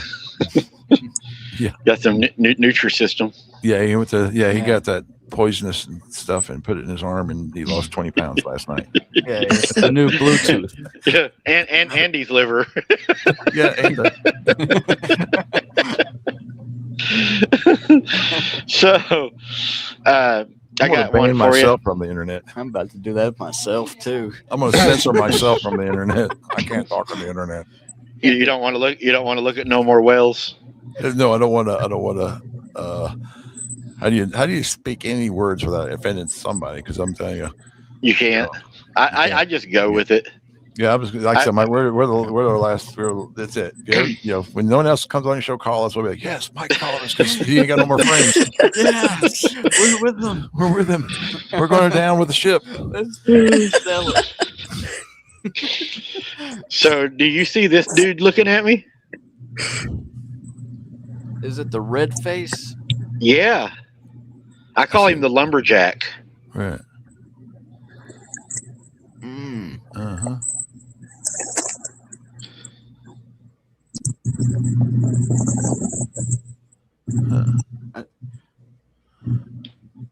He's peeking from around that tree. Okay. I was thinking, now I'm going up the tree. I see. I'm thinking it looks like a. You see his face? He's got like a beard, and he's got a big old nose and like big old cheeks and long hair. Oh, we're seeing a couple things. You got a branch that's sticking out, and we're looking at that thing above the branch, the top part of the screen on the top right, where you get the big old round thing. It looks like a frog face, is what I'm calling it shortly for right now. The frog face, I guess. Yeah, I can see how you could see that too. Yeah. Okay, now I'm starting to see it. It's like his face is all filled with like some kind of red lines or something. Yeah, it's really weird. Yeah, that's very weird. I'm telling you what, honestly, guys, the more I go out into these places, because there's a lot of history down there, the harder and harder it's got to do. And I even told people I might be taking a break from going down there because the boots on the ground is slowed down anyways for right now, this time of year. But this right here is an old bridge. Something was walking back and forth watching me from, and you can see it standing on the other side of the bridge right there watching me. And this is down in the middle of nowhere. Yeah, and it was that bridge has got a belly on it, so it's pretty tall to be able to see it because that bridge has got a big belly on it. Oh. And it was walking right there to where it's at in that photo, and and then it would walk back to the right, and it kept doing that back and forth. And I did walk down there. Of course. Yeah. Well, you got an AK-45 with tracers and everything else. You feel too cocky. You've got yes, I understand. I have a false sense of security. Don't I love it. Don't make that sounds right to me. Don't make me pull out the grenade launcher. We're gonna take this bridge out. Don't even start with the bazooka tonight, boys. Don't make me take this bridge out. Mm-hmm. And then, do y'all believe in gnomes? And who? Possibly true gnomes. Gnomes, In a gnome? gnomes, elves. At this point, man, I'm starting to think there's everything. I got one running by the well. Going to the well, maybe. Oh, jeez, he got the sharp hat. I see that sharp hat. Oh yeah, I see his little sharp hat. Yeah. Right. And that's kind of how they portray it, like skinny little elves. Like, yeah, that's why the little guys that make your Christmas gifts, little elves. Right. Mm-hmm. That does look like what I would call an elf. That's all I could think of when I seen that. I was like, man, that looks like an elf. Mm-hmm. Elf. Yeah. But there's something to do with that well. That well, I don't even like going down there in the daylight. It just has a well. Here's another photo at the well of something we caught. We got a few of those. This thing here.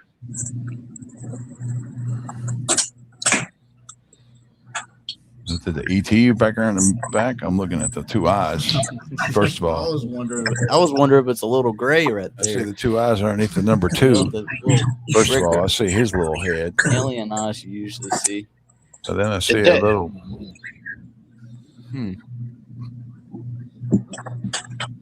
Yeah, I see another little thing sticking out with little ears, black ears. Look like a deer poking out or something. And that well is super deep, and it's got water in it. I've dropped stuff down it, and then everybody said, "Oh my God, don't drop stuff down the well. That's bad." But yeah, I did. It's supposed to be bad luck. Oh, bad luck. Oh, flip a coin then. Yeah. And then they said that was a face. I didn't see a face. They say that green thing is a face, an Indian face. I'm not. It looks like a Mayan type of look. Yeah, I'm not as good at that stuff as some people are at seeing things. They get mad at me because I'm like, I don't see anything. Yeah, and they're like, it's right there. Yeah, some people can see things. I mean, we got videos on people be like, "Hey, at 2732." But I think that you're right. 2732, you look at that mark, and I'm like, But like I said, some people can just see things that others can't, and that's just the way it is. So I do believe that. And then somebody saw something here, and I don't know if this is. Some people have the down there in the bottom's that wolf, that cat, wolf dog thing, black. They said it looked like a little boy with his dog. Well, it looks like a Bigfoot with his pet, Wolfman or something, right? Right. Yeah. Because I think they all work together. I'm starting to figure out the elves, the fairies, the Bigfoots. Even though we're all like, this stuff they're all hypothetical or whatever. I'm thinking they're all working on the land, on the nature. All these small, tiny people, the tiny people of Cherokee Mountains, I think they're all doing work, in the woods. They're taking care of the woods. Look at that footprint. Is the hill on the topper part of the picture on the left? It's on the left part, and then you've got like 3 toes. Then you got 3 toes. Ugh. It almost looks like it has dew claws off the back pad. You see those 2 imprints back there. Yeah. Well, we had that 3-toe print. I gave him a stack of hard drives today. See, he's still trying to find his picture of a 3-toe. Now, Mike, see if we got the same thing going on. 3-toe, that's either a reptilian or a suppose a dog man. No. Dogs have 4. Dogs have 4 front toes. Right. So a dog man would be prints. Should be supposed. And if it's a 3 print, you're looking at reptilian, or you're looking at that bird thing that people Pterodactyl. Right. pterodactyl, 3 toe. So I mean, that's what it took me forever to get this straightened out in my head. I don't know why we can't get this straightened out, but 3 toe will be a reptile, a reptilian, ET. Right. I've even noticed The bird. Owls have 3 toes. A giant owl, maybe, for example. Yeah, So, it I mean, was a they big have been woolly talks about owl. huge owls. I mean, Look there's at history of these giant owls. So it could be what was it? Folk Arkansas, when they had that big thing, it was 3-toed. It was 3-toed. right. Well, the 3-toe I had was as big as my hand. That's a toe, that's a toe, and that's a toe, and it comes down to that point right there. That's how big it was. Right. It should have an off lead out the back for like a dog man. It was weird. It I mean, was for the size of my hand. 3-toe be reptilian. I've had so many people say dogman 3-toe, dogman 3-toe, dogman 3 toes. And see, scared silly says, I agree, 3 toes, reptile Dogman, usually. you know? And that's what I'm saying. I don't know. I've heard, don't know. and I don't know, so I don't want to like. Some people believe that 3 toes are the dog, and I've heard that pretty strong from a lot of people. And I'm like, yeah, but I look at a dog's foot; he's got 4 toes. So I'm Right. like, so. And the 3-toe I'm showing I'd is like to be able to very separate them. small. I'm like, that's like, I mean, for a bird, that's big. Like an owl, Right. that's a big bird, but still, like, that's what I got. That's the Yeah. picture I got that shook the trees. Yeah, And you know, I wouldn't suspect a dog, even right. even if it was bigger, right? Even if you took a dog and made it 500 pounds, I still don't think that the print that dog would leave would have elongated toes. Mhm. I think you would still have a pad effect to where a lot of the 3-toed ones I've seen, the toes seem to be elongated, like long toes. And I don't think a dog's foot would look like that, even if he was bigger. No. Yeah, I agree. They'd be closer towards their paw, Well, one thing like about a wolf or like a bear. one thing I noticed about that 3-toe print of ours, I try to make a footprint beside it.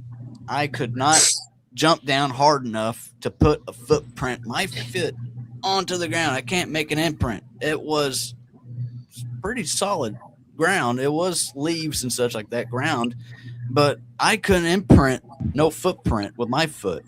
So that thing had to have been heavy to press it down for how deep it was, because it was about the thickness of my finger, maybe a little deeper, you know, just it was pressed into the ground pretty good. Mm-hmm. Looking at It had been heavy from my understanding. 3 toes. Have you ever seen a lizard-looking creature? No.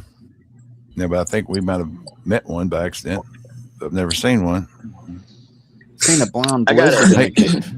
I've got an old video for you guys that I might be 2 years ago. I happen to have it on here. I didn't take it down because it just fascinated me. So I'll tell you a little bit of what happened so you'll know what to look for. So I went down on the lake where they call the payment grounds. And this is where the Native Americans used to trade with the Civil War soldiers. And I like to go down there and do boots on the ground because there's a lot of history there. And it's a pretty hot spot. You usually catch something if it's, you know, an EVP or something. So I got down there and I heard, the best way to describe it is a hiss, like it was a hiss, kind of like a lizard hiss, or kind of like a cat when they're mad. It was like a hiss, and it was getting dark, and I start looking along the lake, and this thing is walking down parallel the lake and to me, and I'll show it to you. You could tell this is a weird looking, I don't even know what this is. You'll see it walking.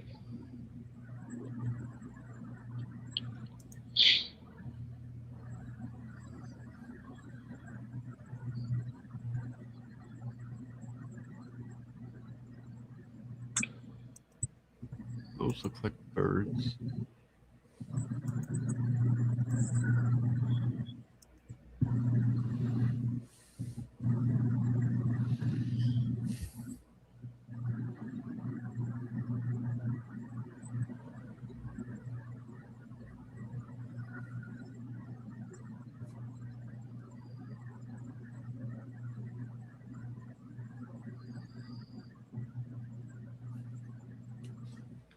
you see that?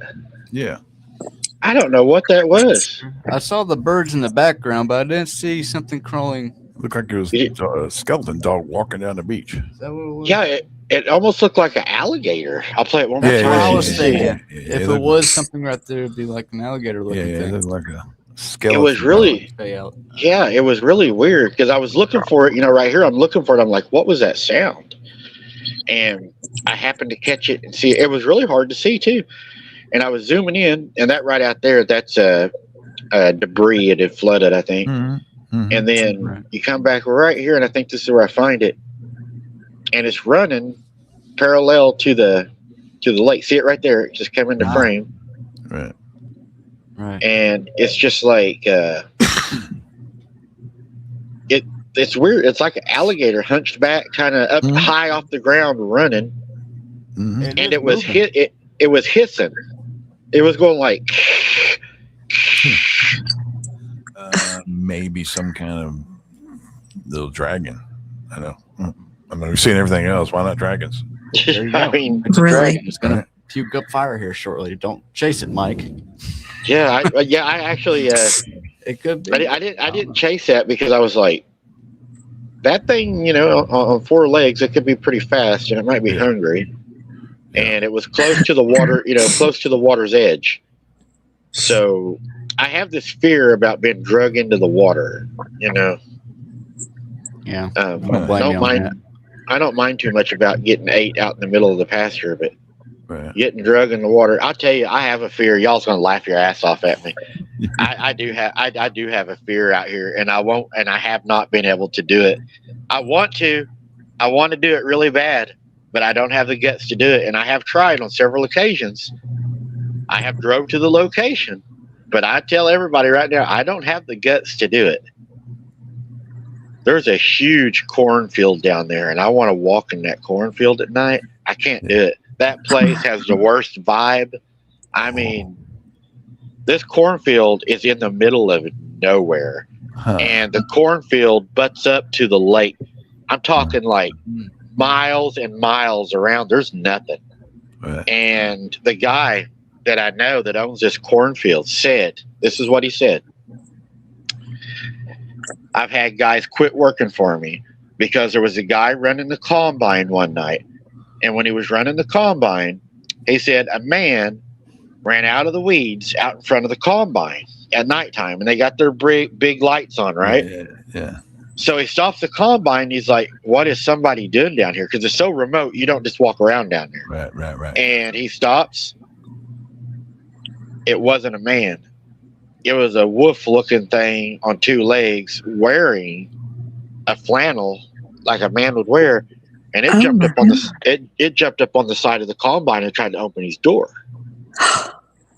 Well, two other guys went out there one night to go check the corn, and they said the same thing. They have a Chevy truck, a half-ton Chevy truck they drove out there, and they said whatever it was ran out of that cornfield and tried to open their door, and it got so mad that it slapped their door, and it actually sliced the door on that old truck. It was like a 70s model Chevy. Yeah, they ain't no thin metal. Oh my gosh. Holy crap, that's sick. Yeah. And he said, if you want to, he told me, he said, if you want to go down there in that cornfield, he said, I'll give you permission.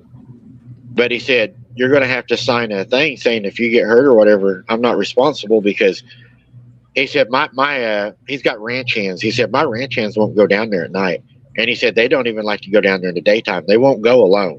Because he said, you can hear it walking in the corn. And this cornfield isn't acres, right?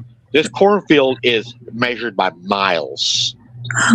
And it butts right up to the lake bottoms and the river bottoms, and anything could be coming up in there. And, I was thinking a cornfield would be a great place because, number one, you could eat the corn if you were hungry, or you could hide in the corn and ambush the other animals that come to eat the corn to get your meat.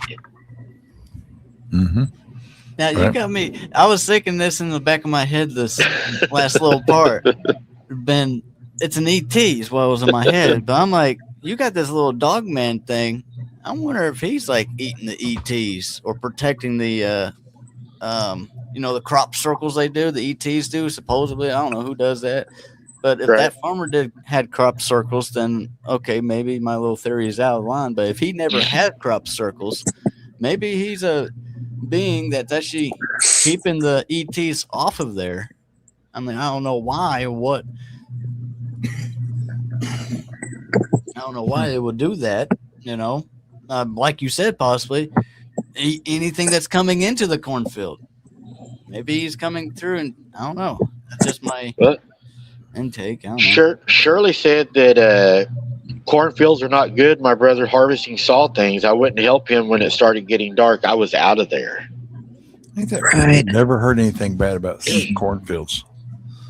Never heard any ooby booby. I mean, they do these mazes out of them, that's for haunted houses, haunted ventures and stuff, but never, never heard anything Children. Corn. The only thing Children of the Corn. Children of the Corn. Signs, that's the only time when I think of corn, I think of ETs, Yeah, that's movie. Creepy. He wants you to. I did a decode of Signs, the movie. In that movie, really? You remember? Yeah, you remember in that movie when she was getting smushed, or she got smushed in the car. Do you remember what she said? Talked about? A lot of people don't, and AI doesn't remember. And I think they took it out of the movie now. Being like a Mandela effect or something. Yeah. I don't remember that. She said something about I got to get lemons. Okay, now do you remember what they used against the ET? The weapon they used? The water. Right. The water. And so all the glass that they had was citrus pictures. If you look at my video, I decode it throughout that whole video. You will see where I'd show you pictures of citrus and lemons. Lemons on the table. Lemons on the table. They're sitting there talking. There's a big bowl of lemons on the table. I'm sitting there trying to explain to people in that movie that they're talking about weapons against ET is a squirt bottle with lemon juice. Because of their skin, they can't handle the acidity. And then another thing I do know is, like Bigfoots, they don't eat lemons and they won't eat oranges, citrus. And I'm just saying there's something to do with certain bloodlines that is interesting. It's a weapon against them. And that movie, like I said, if you ever watch it again, you'll go through all this in your mind. You go, oh my God, there's something there about. Because that water was what they figured out, but they never tell you, anything about the lemons. But there's a part of anything. I think there was a lot to that. There's a lot of decoding in that movie. Like you said, with the cornfields there, yeah, that adds in something that I hadn't even thought about.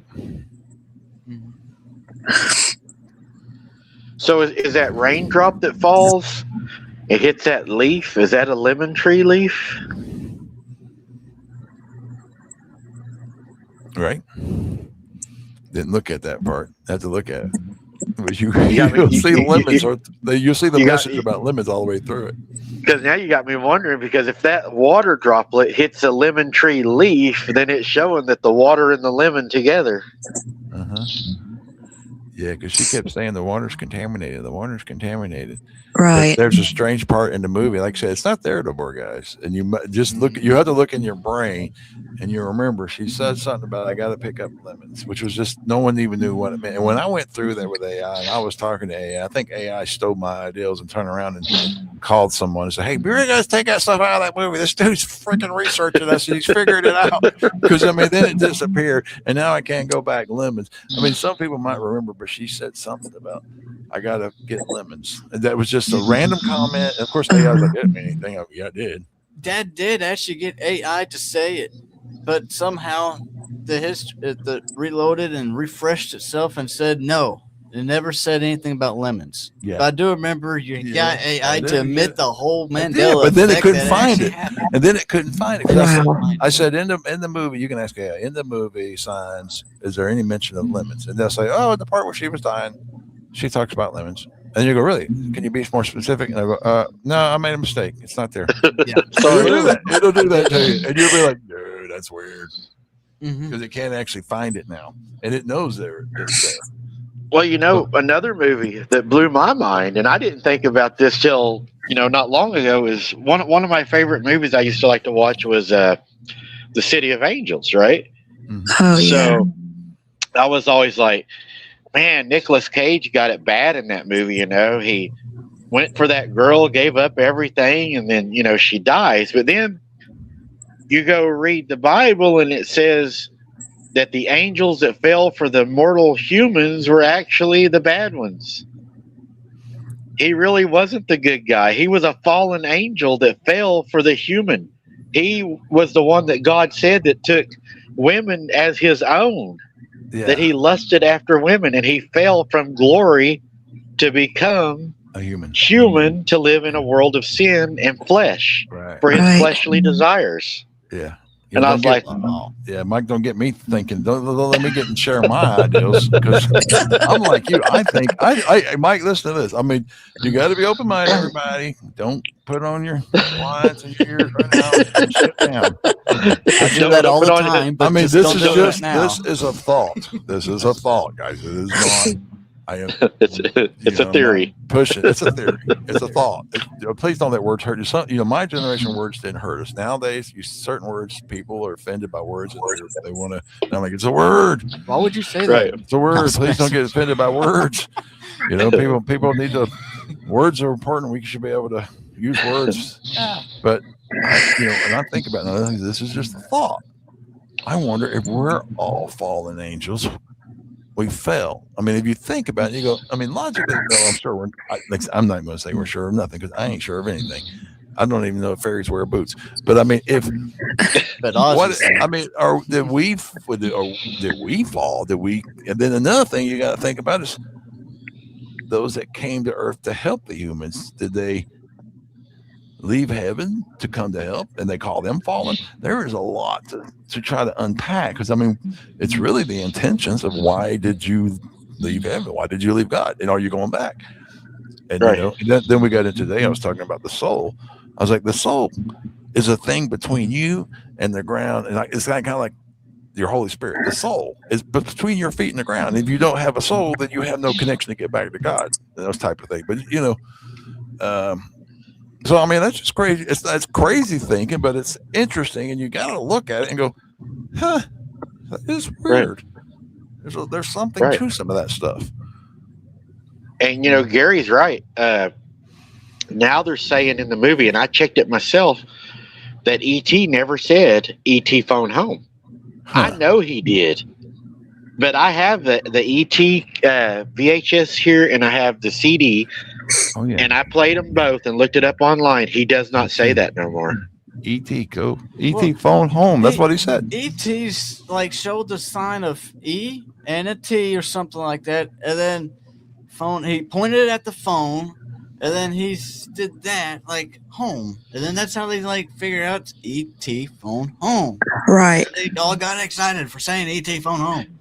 That's not in there. No, that's not in there no more. It's not there. That part's not there.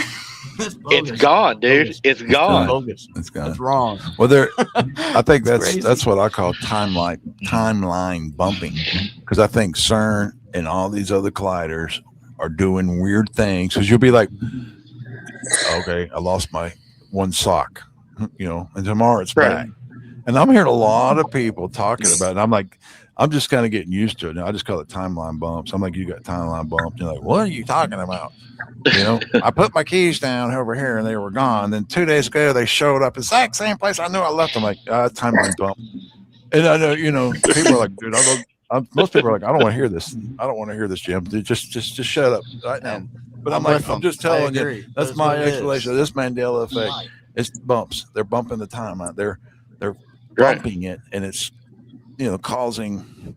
I think here's what I believe. I believe when they bump it, it allows things to come in, but those energies only come in for so long because they only have so much energy. So it's kind of like demonic work. They bump it. They let evil things into our world, our dimension.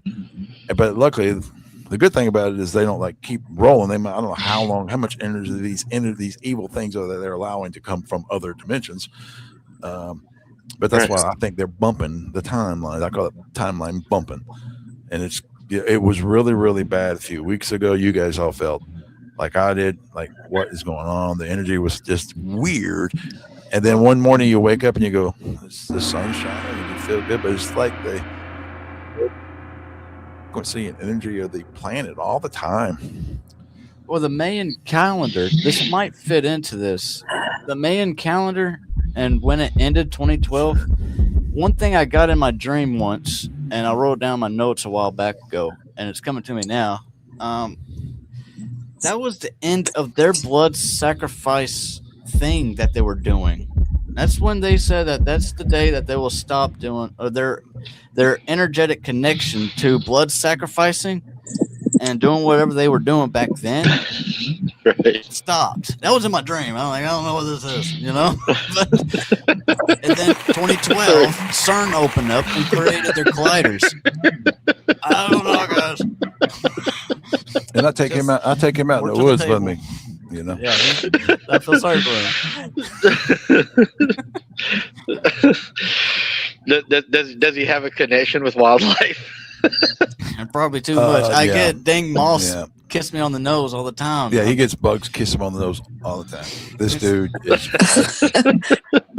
Yeah, I try to be respectful and not talk too much about the weirdness of this one.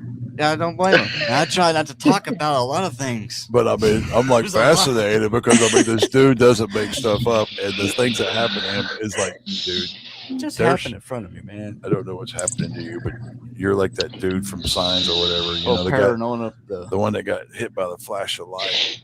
John Travolta. What was it? Signs? Was it Signs? One where he starts downloading all this information. He's like, I can make all this stuff, and then he tries to go and talks to the institutions, and they're like, no, I get it. You know, Phenomenon. Yeah, Phenomenon. Yeah. It reminds me of Phenomenon.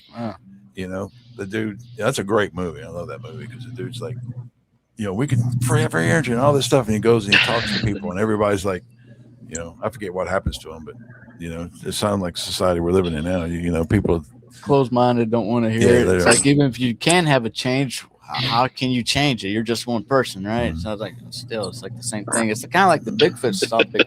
I haven't talked to AI about that Bigfoot topic. It's like, if I did see a Bigfoot, how can I tell people? And AI was like, well, you're kind of like you're like a frog out of water, you know? Yeah. You're kind of like, there's a bigger ordeal than You're pulling frog out of the water.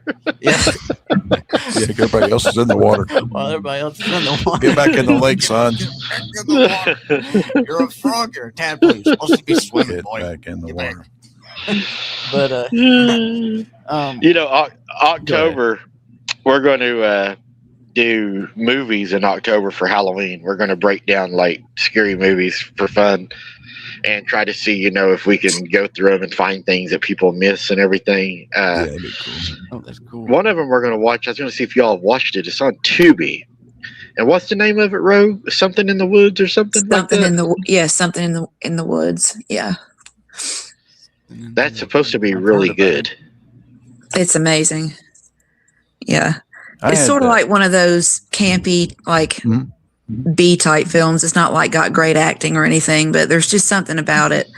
And the creature in it, the Bigfoot in it looks pretty great. I don't know. It's something really just, I don't know, homey about it and good. And I don't know. I've watched it 100 times probably. And I would tell anybody to watch it. I mean, I love it. I'm excited to see it again too. Yeah, that's pretty cool. It's fun to decode, and if you get a few people together, you know, you can find out. You can break the codes because they are predictive.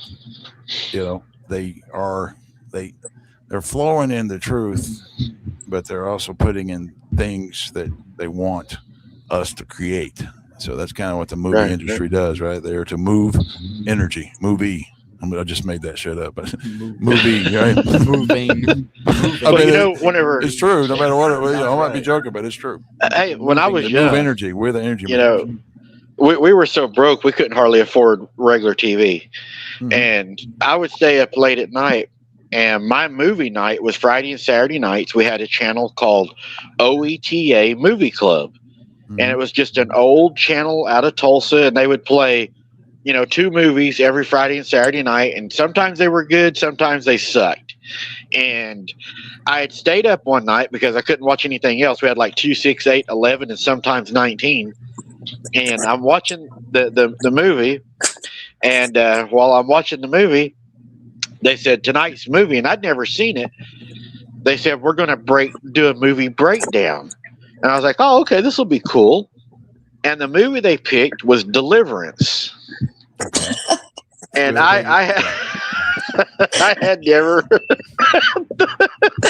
the look, and so I had never seen it before, and it had won an Academy Award, and they were talking about Ned Beatty, and they were saying, back when Ned Beatty had agreed to do that scene, that he knew that movie doing that would either break or make his career. That was a huge decision for him to do that scene that time, of the world. Well, there's a lot of things I never noticed when they started breaking that movie down. Like the guy that fell out of the canoe that got unalive. They said, did he fall out from shock or was he shot?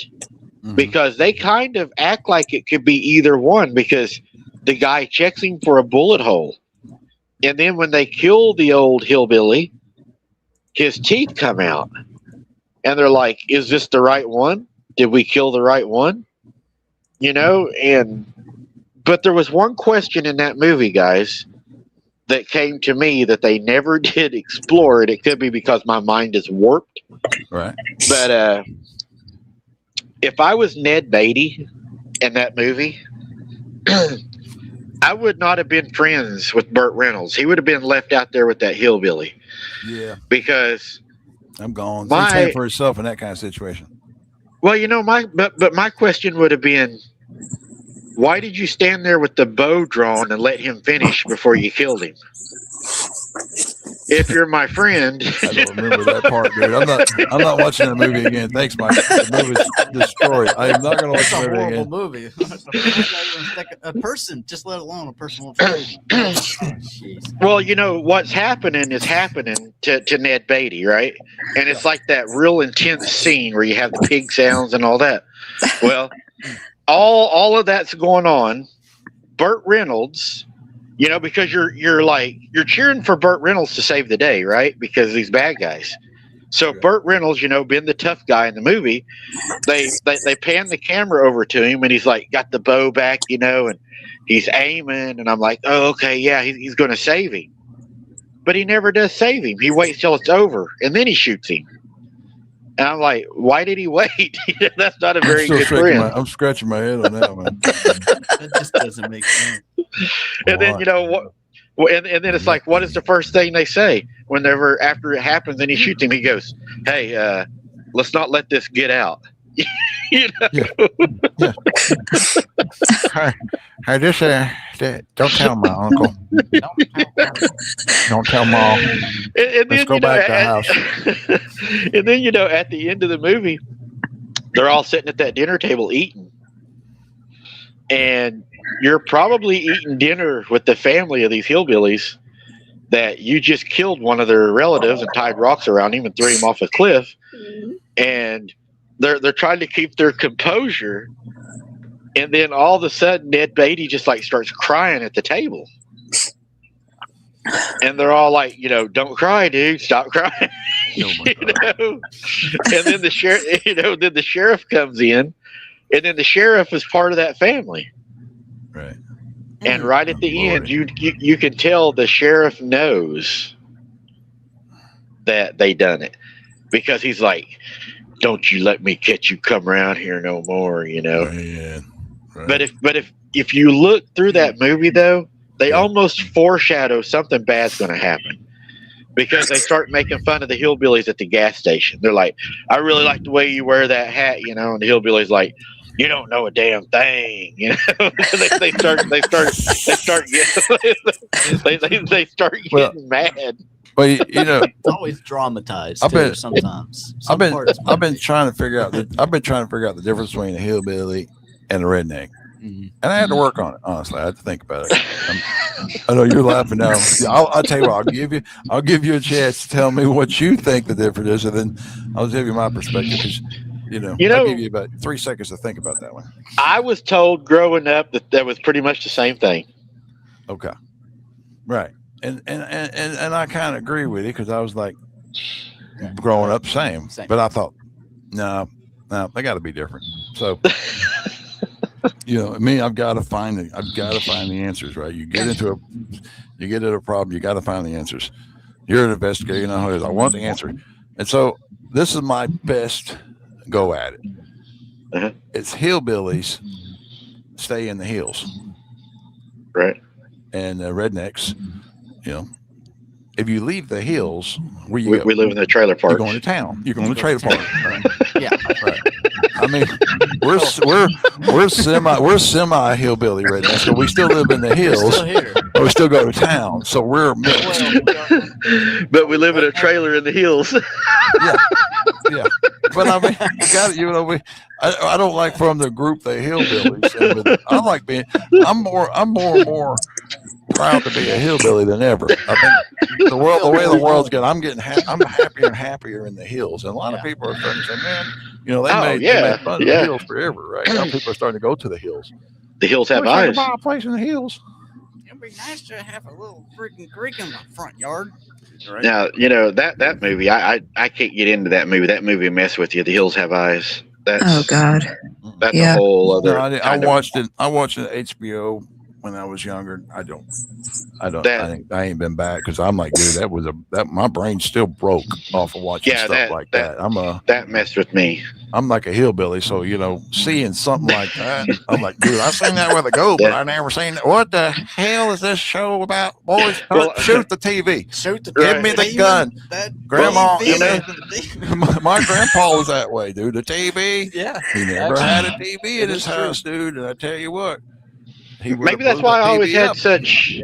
Maybe that's why I always had such good reception. It was all the trailers in the trailer park got good reception off the 10. Yeah, it is. You tie them all together, and everybody's on the same electric cord. One extension cord. Give me an extension cord through the window, bro. I can't because this is Bob's. Here's you a good one. This is a true damn story too. There's a guy that lives out here in the country, and he has what they call a mobile home mansion. This guy, he moved trailers for a living. Yep. And he would repo them. He took those things and welded them all together and made like a 4-story home out of all these trailer houses, and they call it the trailer house mansion. Yep. Oh my gosh. Kid Rock. Did Kid Rock do something like that too? I don't know. It's been a while. You've been in the hills too long, boy. You don't know. You don't even know who Kid Rock is. It's only the biggest river in the whole damn county, boy.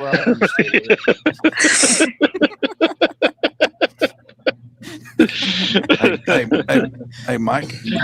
Let me tell you something. We just left Kentucky. We were up there for 2 nights. And I've got a video I'm putting out. I ain't put it out yet because I wanted to show you this before I put it out. It's going to be right here, right now. You'll be the first to see this because I have not put. I thought I'm going to save this for Mike because you're an investigator. Because can you tell me what has happened? But I'm going to run clips of it right here in a second. And we were up there. We stayed 1 night for good reason, and we were back. But that night I laid down to go to sleep. Something started throwing rocks at my camper. I got 7 hours of me laying there. I turned the video camera. I got 7 hours. I got 40 gigabytes of it throwing rocks, rolling across my camper for the entire night. Boom, all night long. I was in the video at 7 hours. I know you don't want to watch 7 hours of me, a fat dude, farting, sleeping in the camper with rocks and laughing. I'm laughing. I couldn't believe it because see, this is not. I was going wow, wow, wow, and they were just throwing more. And so, let me show you some pieces to this, and tell me what you think, because you would probably have a better idea. Let me get it up here. But let me see. That's one of my fears too, is being out camping and having a really bad encounter. Well, yeah, this was almost. Yeah, we don't want This was. I've been practicing like you. I've been practicing having nightmares in the woods. Practicing. It's a practice thing. You get braver and braver over the years. Then you get those nervous diarrhea farts, and it gets real bad. Yes. Yep. You can get gassy out of all ends. Okay, so let me see. Yeah. Are you seeing? Let's see. Is it not showing it right now? The death part is what we'll call that. That means you know you're close to death. Yeah, been there, dude. Gosh, with a heartbeat trying to jump out of the chest. I had it both ways, where my heartbeat was trying to jump out of my chest, and I had the other way where my heartbeat tried to stop me from living. Get both of them. Yeah, he's had. Yeah, he's don't had. want neither one. We've had bad.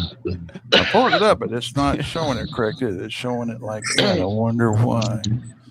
It's one of those where it burns coming out and burns the nose when you smell it. You know you're in trouble. One of those you gotta shake the blanket. Oh my gosh. Kill the dog. Get that dog out of the room. That cat better have 9 lives. Jeez, you might have better look at the cat. Well, you know, if I can daggum get it to play. Let's do this. Let me close it, open it back up one more time. See if it will show up there. We got black screen. We're getting further. I hear it, but don't know if it's. Well, I'm not really trying to get the audio. I'm just trying to get the video. Got to get your green screen up. Yeah. I'm going to get my green screen here. See? Exactly. That's us. Okay. Display caption. I don't even know how you run that thing, dude. Just looking at that was terrifying to me. Yeah. All them buttons. And stuff. It is a little crazy there. Hey, there we are. There's no telling what I would be playing. Yeah. Okay. I know how to do it. I figured out how to do it, Mike. Just give me a second. I figured my brain did think of a way. Let me see if I can find us again. Okay, not that screen.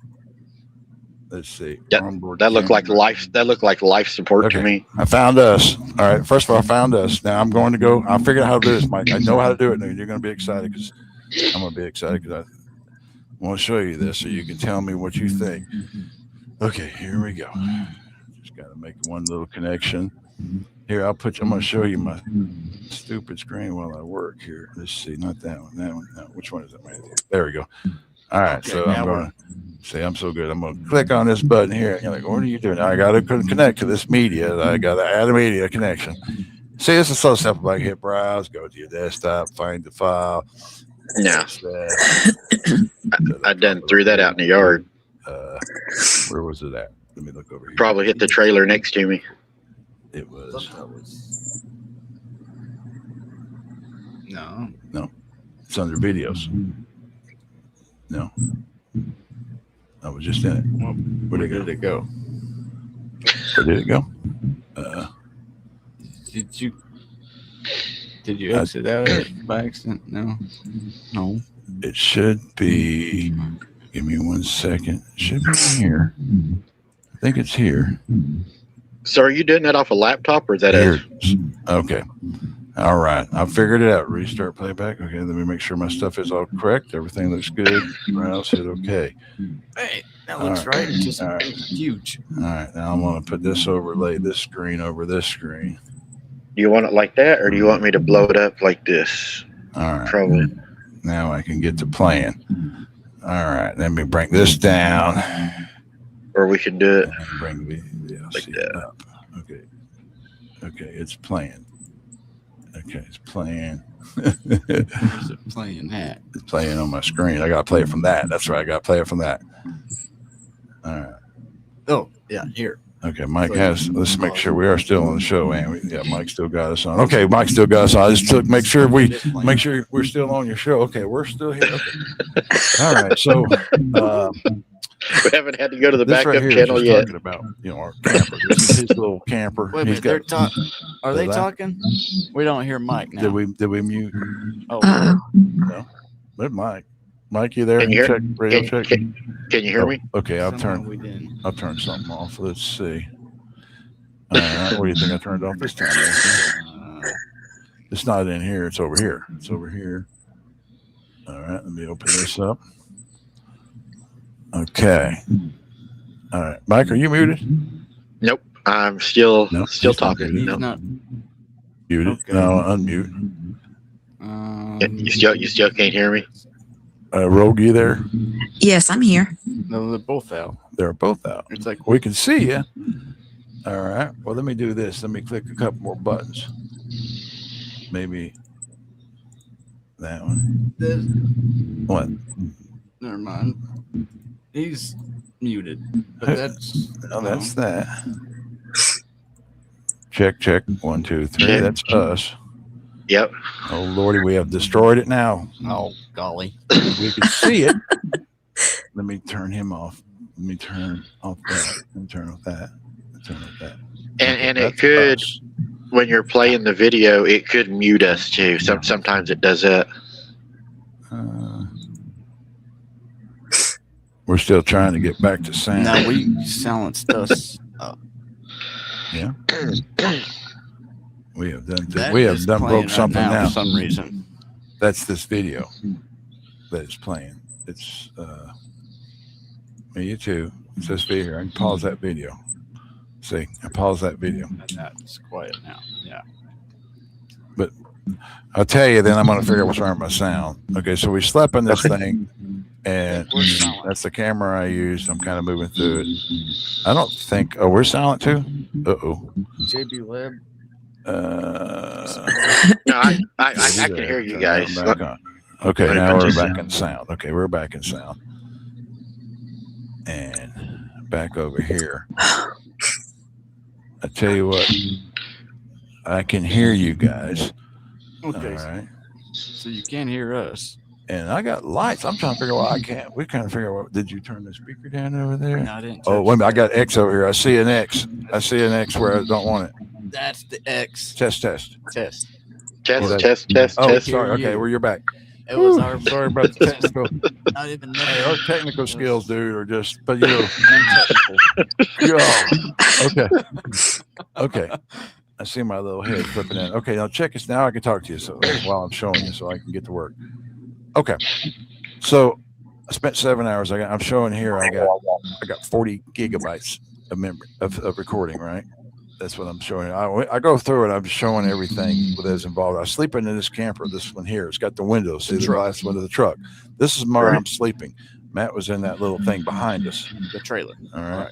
And then, so then I get into. I want you to listen a little bit. So this is I think that's me showing what it looks like inside. I got view around me, all around me, Mike. All 4 windows. Oh, I'm wow. showing you inside. I got view all around me all the time. All right. Now I'm gonna play some for you. And I think the sound might even work. Okay. there. That's about where you start. Let's play this. Now, I got media playing. Okay, yeah. I'm gonna mute me for a second.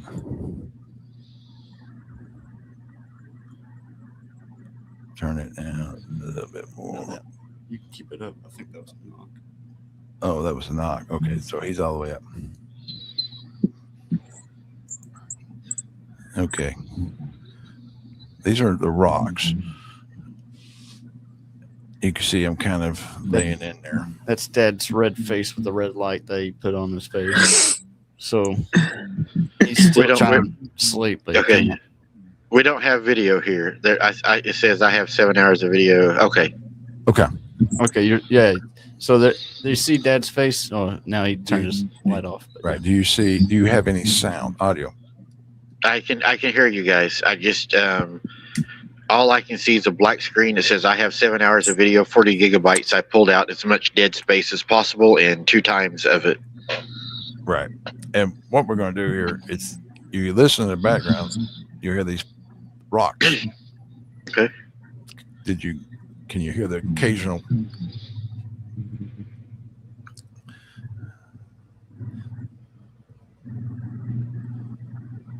Can you hear me talking there? No. No? No. Okay. Does it have to do with the headphones? No. Which one? Media headphone. I think it has to do with this one here. Did I turn on another one? No. And okay. Application. Audio capture.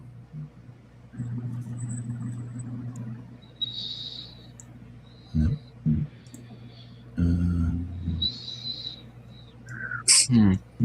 Media 2. 1 second here. While it's playing. We're having a little technical difficulties. Right. This beta here should work. You got BLC. There it is, BLC. And hit OK. Which one did I just put? Application. I thought that's been up there. I agree. Okay. Okay.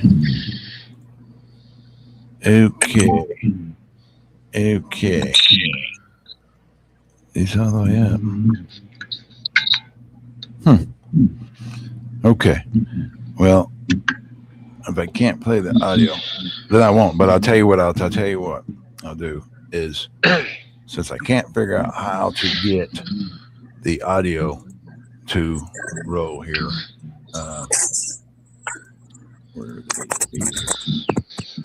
I'll just tell you that all night long that thing threw rocks at me. And this is me in the morning. And I can't play the audio for you, but I've got 7 hours of it. And so this is me in the morning. I'm just kind of showing you and it's still hitting. I'm here. If you hear the audio right now, you hear these ting, ting, ting, ting, ting, ting, ting, ting, ting, ting. And so I don't know how I keep saying it. I'll say it one more time. I got 7 hours, 48 of this. And then I have a supersonic speaker outside. I call it a sonic ear. And it caught, and I heard it. I heard them hit that with rocks. I hear it go bing, bing, and it happened like 3 or 4 times because they were checking to see what it was, and then they stopped messing with it. And then the next morning, I knew that I had finally got that I had caught this crazy. I did not sleep. It woke me up. I knew that I caught this the experience of something throwing rocks in my camper all night long. And I go out, and this is like I said right here. Now time to get mad. There was no rocks, man. Nothing. I go out there and I'll show you. Yeah, I go out there and I videotape. I'll keep this playing as we talk. And here's the roof, and I'm going to start right there. It's like little drops of water. But if I could play the audio for you, I could probably just play the MP3 file. I could probably play an audio file for you. Yeah, I could do that. But anyway, see, that's my sonic ear over there. And I heard them when they were hitting that with rocks. And they aligned, and that recorded all night long. And then I had a camera inside, as a little caterpillar. But anyway, I had a camera inside. It recorded all night long. And then I get up and I'm like, where's the rocks? I heard them. And you can listen to the 7 hours of video. And there's like these little, looks like worm dirt. Hit that. I mean, I pick it up and I'm dropping it and it's not making any sound. I'm like, did it come from trees? How did I get harassed all night long? It would wake me up. And the more I fell asleep, because in the video, the more I fell asleep, I could hear them getting rowdier. They were though. One time I woke up and I thought it was raining, and I woke up, and then I thought it was hailing. And I look out the window, I go, there's nothing going on. So they were doing something physically, and I put my hand up on the roof, and I felt it, and I could feel the vibration. They were actually hitting it with rocks. I'm telling man, I'm calling it spiritual rocks or something. Somehow, no, they were throwing rocks and sticks, but never materialized. And see, that's the little ball, and it's dust. It's just dust. It's like worm poo. That's all. There was no rocks on that truck. And so my mind was completely blown away, because this is the third time we've had an experience where we heard stuff. And the next morning we look and there's nothing physically. We had no physical proof as far as this is what happened last night. And anyway, that like I said, we were just up in Kentucky. We went up, one night. Matt, he had a couple of smacks on the side of his camper. Mm-hmm. I thought he was going through it too. I thought he was going through this thing, because I lay there. I'd wake up and I've got the recording where I'm sitting there going, wow. And you can listen to go ting, ting, ting, ting, ting, ting, ting, ting, ting. Mm-hmm. But yeah, I can play you an audio file.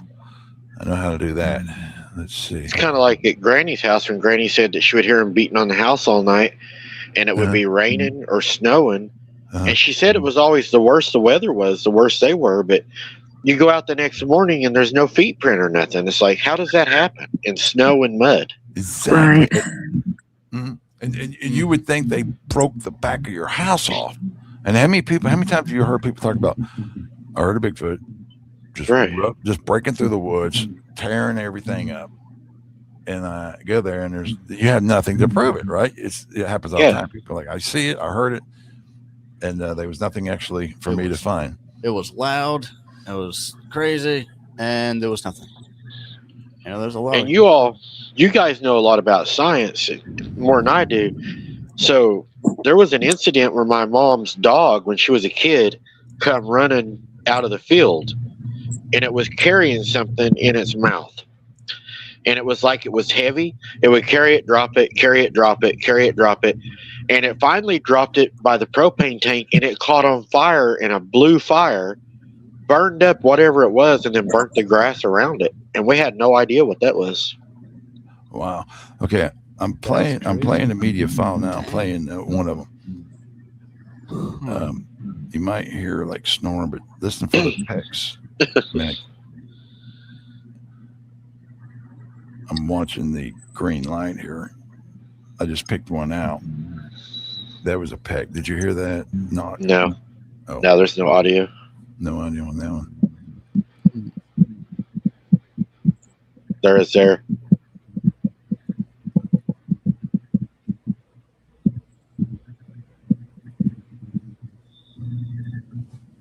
Oh.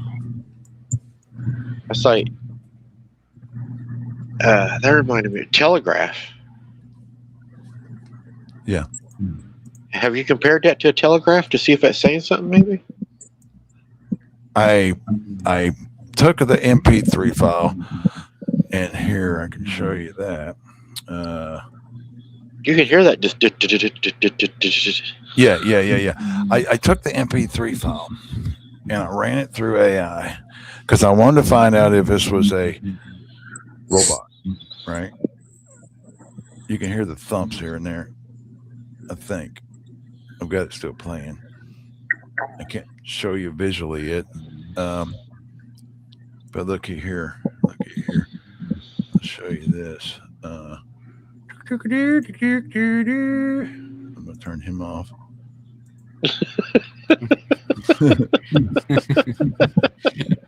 I'm trying to answer your other question. Okay, I don't know how to do this. I know it's crazy. I figured, I got to jump in it because it's been. Let's see. Let me turn off my overboard camera, and then let me bring in. Where was my? That's not that one. Where's our capture, Matthew? We were doing. Yeah, and Windows kept on before you turn. There it is. Oh, okay. Okay, so, can you see my screen now? Uh-huh. Okay, now we'll bring this up. Now, I'm going to X. I'll show you Grok here. And I'll show you what it says. So, let's see. There's my holla ground beef conversation. Hey, where's my last conversation, Grok? You ran it for me, man. Grok. This is not the last conversation unless I was stayed in. Let me see. We're talking about, trying to beat commercials and stuff and TiVo and all this stuff. But I had run that thing. I uploaded that stupid file. I can't believe it. It doesn't have that conversation. Can you believe it? You ever notice that when you need something, it's not there. Right? I have had things disappear Okay, so Yeah, I had some photos a guy sent me of an alleged unalived Sasquatch that he had found. Yeah. And it was removed from my laptop, and it was removed from my I have an external terabyte hard drive. And it was gone from there. So my buddy luckily still had the photo, and he sent it to me, and he said, try something. When you go to bed at night, unplug your external hard drive from your computer. The next morning, it was removed off my laptop, but it was still on my hard drive because it wasn't attached to the computer where they could get into my hard drive. Wow. So well, now that's what I'm saying. That they are, yeah. they're, you know, this AI and this data center is just like built to control, man. It's built to keep us in a sleep, to keep us from researching and finding. I know we're thinking this is great. I go to AI and I ask you questions, but like you said, when you get close to getting into this stuff, things start disappearing. Your videos. I watched someone the other day on a video, and she was doing some, you know, psychic work or whatever. I think, and so what she was doing, she was like, "I got to teleport or something," and I saw her go, and I was like, "Whoa!" I backed it up. She had to go. She's like, "Oh, okay. They're telling me to go to another dimension." And on live on the.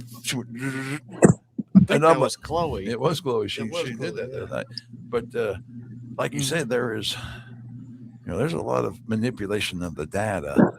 Has been for a long, long time, which is the information to keep us thinking we're crazy. Because I'm like, I had that picture, now it's gone, or I had that audio, and I had that search. I was going to show you that I plugged that MP3 file, that audio file into Grok. I said, hey, analyze this.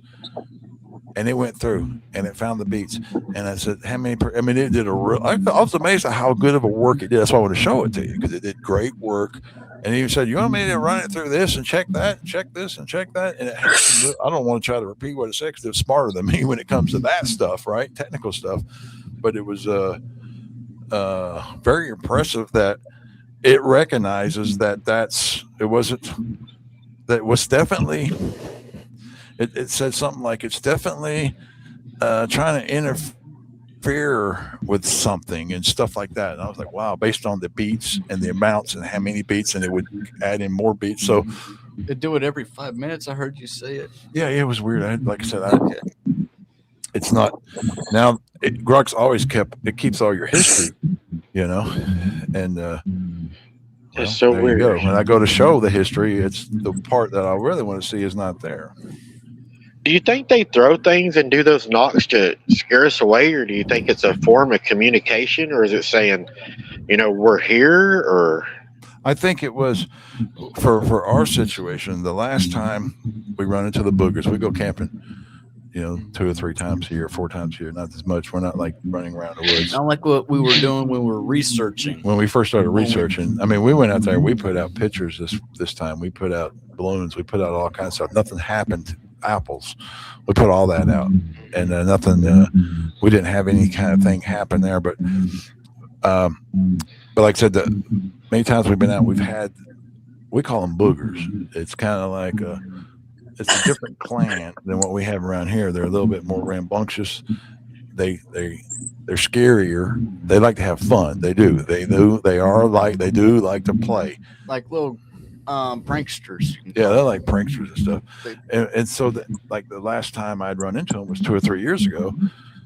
We were down in Coca Creek, and that's when they were throwing rocks. And I put my hand on that emergency light switches on that camper. So I flipped the lights on, because I used to be so scared. There's no way I would go out there without being in a metal cage and having lights and armor and everything else. I'm a lot better now. I've raised like you, Mike. People don't understand that you have to raise your fear.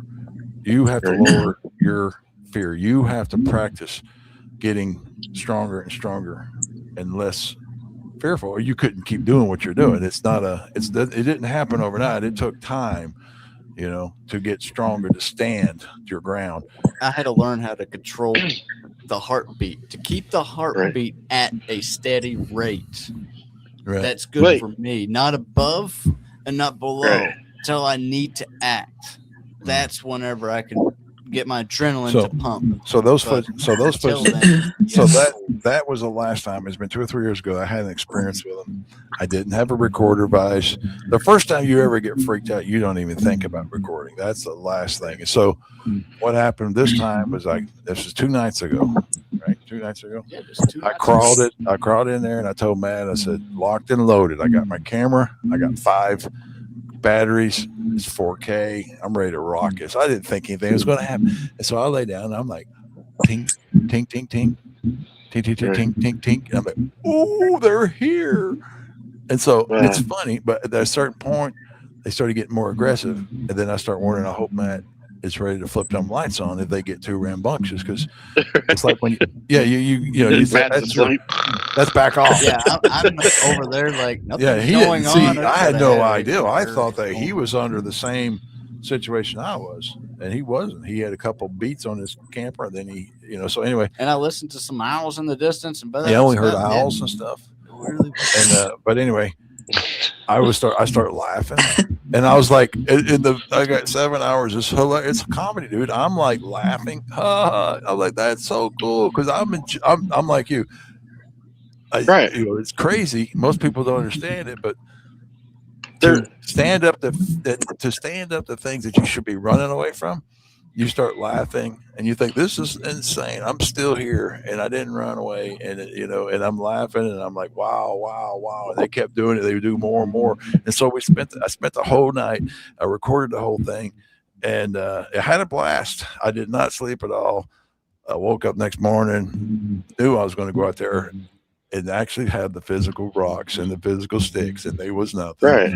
And I knew, and I looked out the window. I would sit there and I stare at that window for light, for eyes in the woods. I'm like, they got to be out there. They're hitting my truck right now. I looked through the front window. I could look through the front window, and I could look all 4 windows. And I'm looking out at night, and I'm just looking out into the darkness, going, where are they at? They're pounding my truck with rocks. And I can't see them. They gotta be there. I'm thinking they gotta be far away throwing, or way up high, and I don't see them. So anyway, have you ever, when you're out there, and a lot of people's asked me this. A lot of people do. They're like, why does Mike not act scared? Why is Mike not panicked? And one of the things that I try to explain to people. Number one, I was raised around them. It's not like it's a new thing to me. I've known they're there for a long time. It's not like I went out and just you were thrown into it at a young age. Yeah, I mean, my mom, as a child, grew up with them, and I was raised with them. So to me, it was like, it wasn't about like sitting around telling the scary stories. It was about, we just knew they were there, and it was just an understanding. And then as I grew up, I went into security and worked with law enforcement, and I went into SOT, special operations tactics. I did, high risk stuff, and you learn how to control yourself even in high stress situations. I have a bodyguard license, also an investigator license. I made captain before anybody else ever did there. I was the youngest captain ever to achieve that. And one of the things that I think, and now this is what I want to know from you guys, because I don't know, how come sometimes we can go down there and we can feel okay and we can say, it's okay, I can fish all night, I'm going to be fine. But other times, how come when we drive to that same spot, we don't even want to get out of the car? That's what I don't understand. Well, that's your intuition, right? That's that inner, I say everyone is a seer. Everyone's a medium. Everyone has intuition. Your grandma had it. We all have it. It's not evil.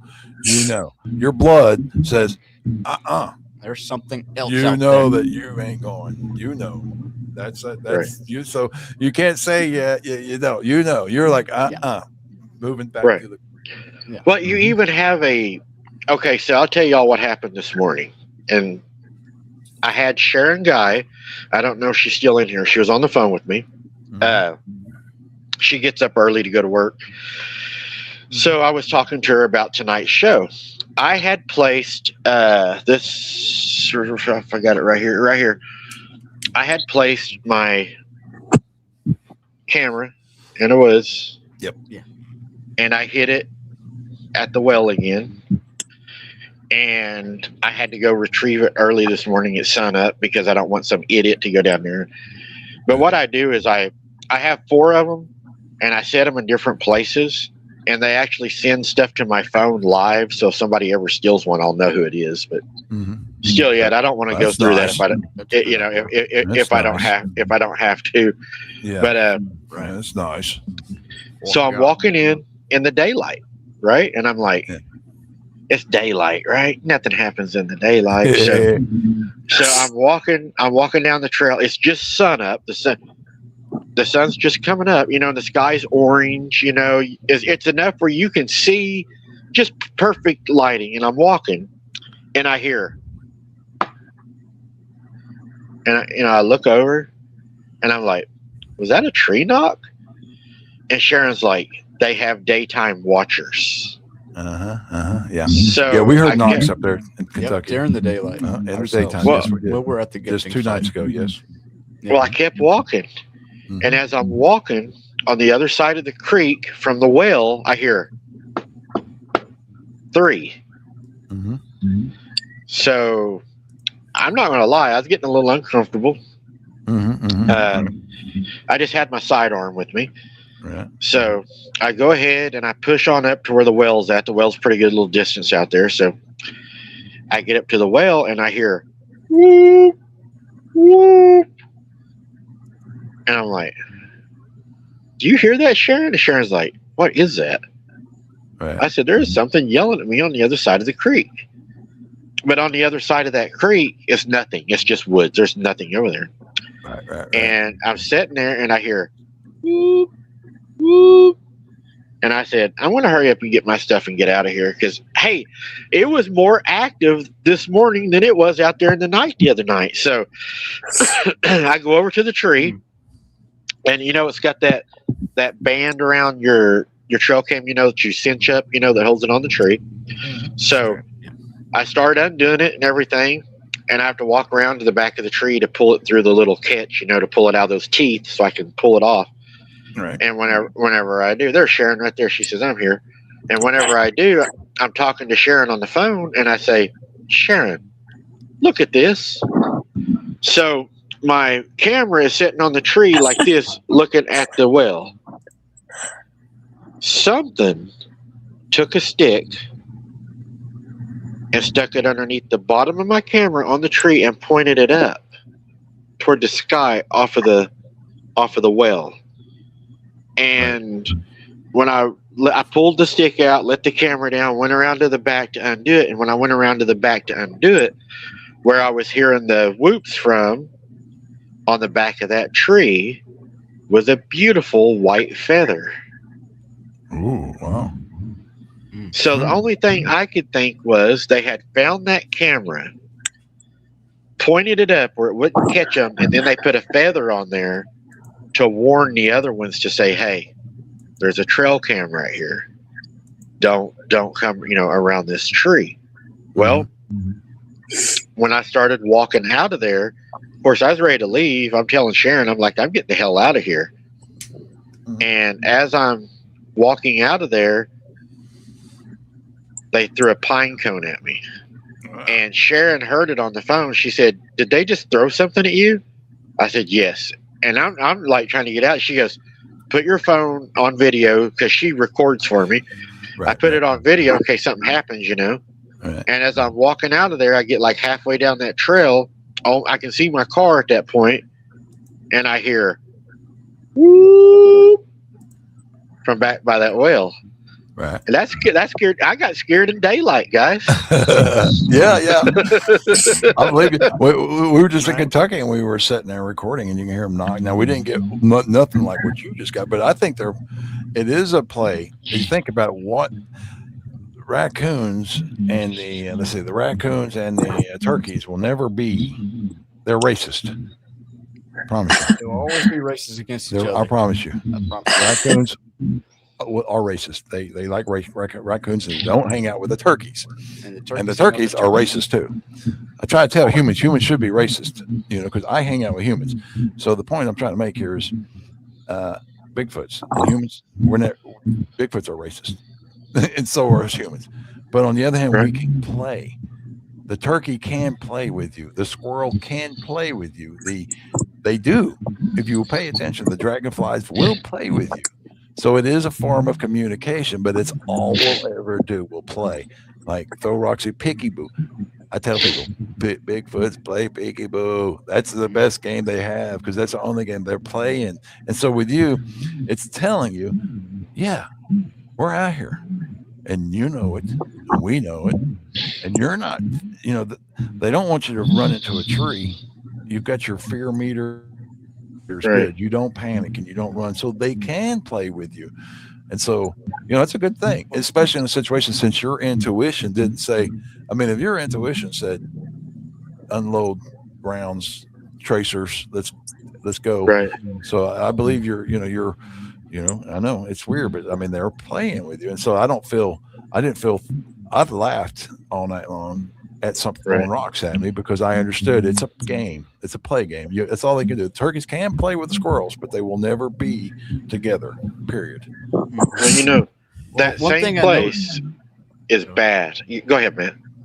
All right. One thing I noticed about that was that he gave you a white feather.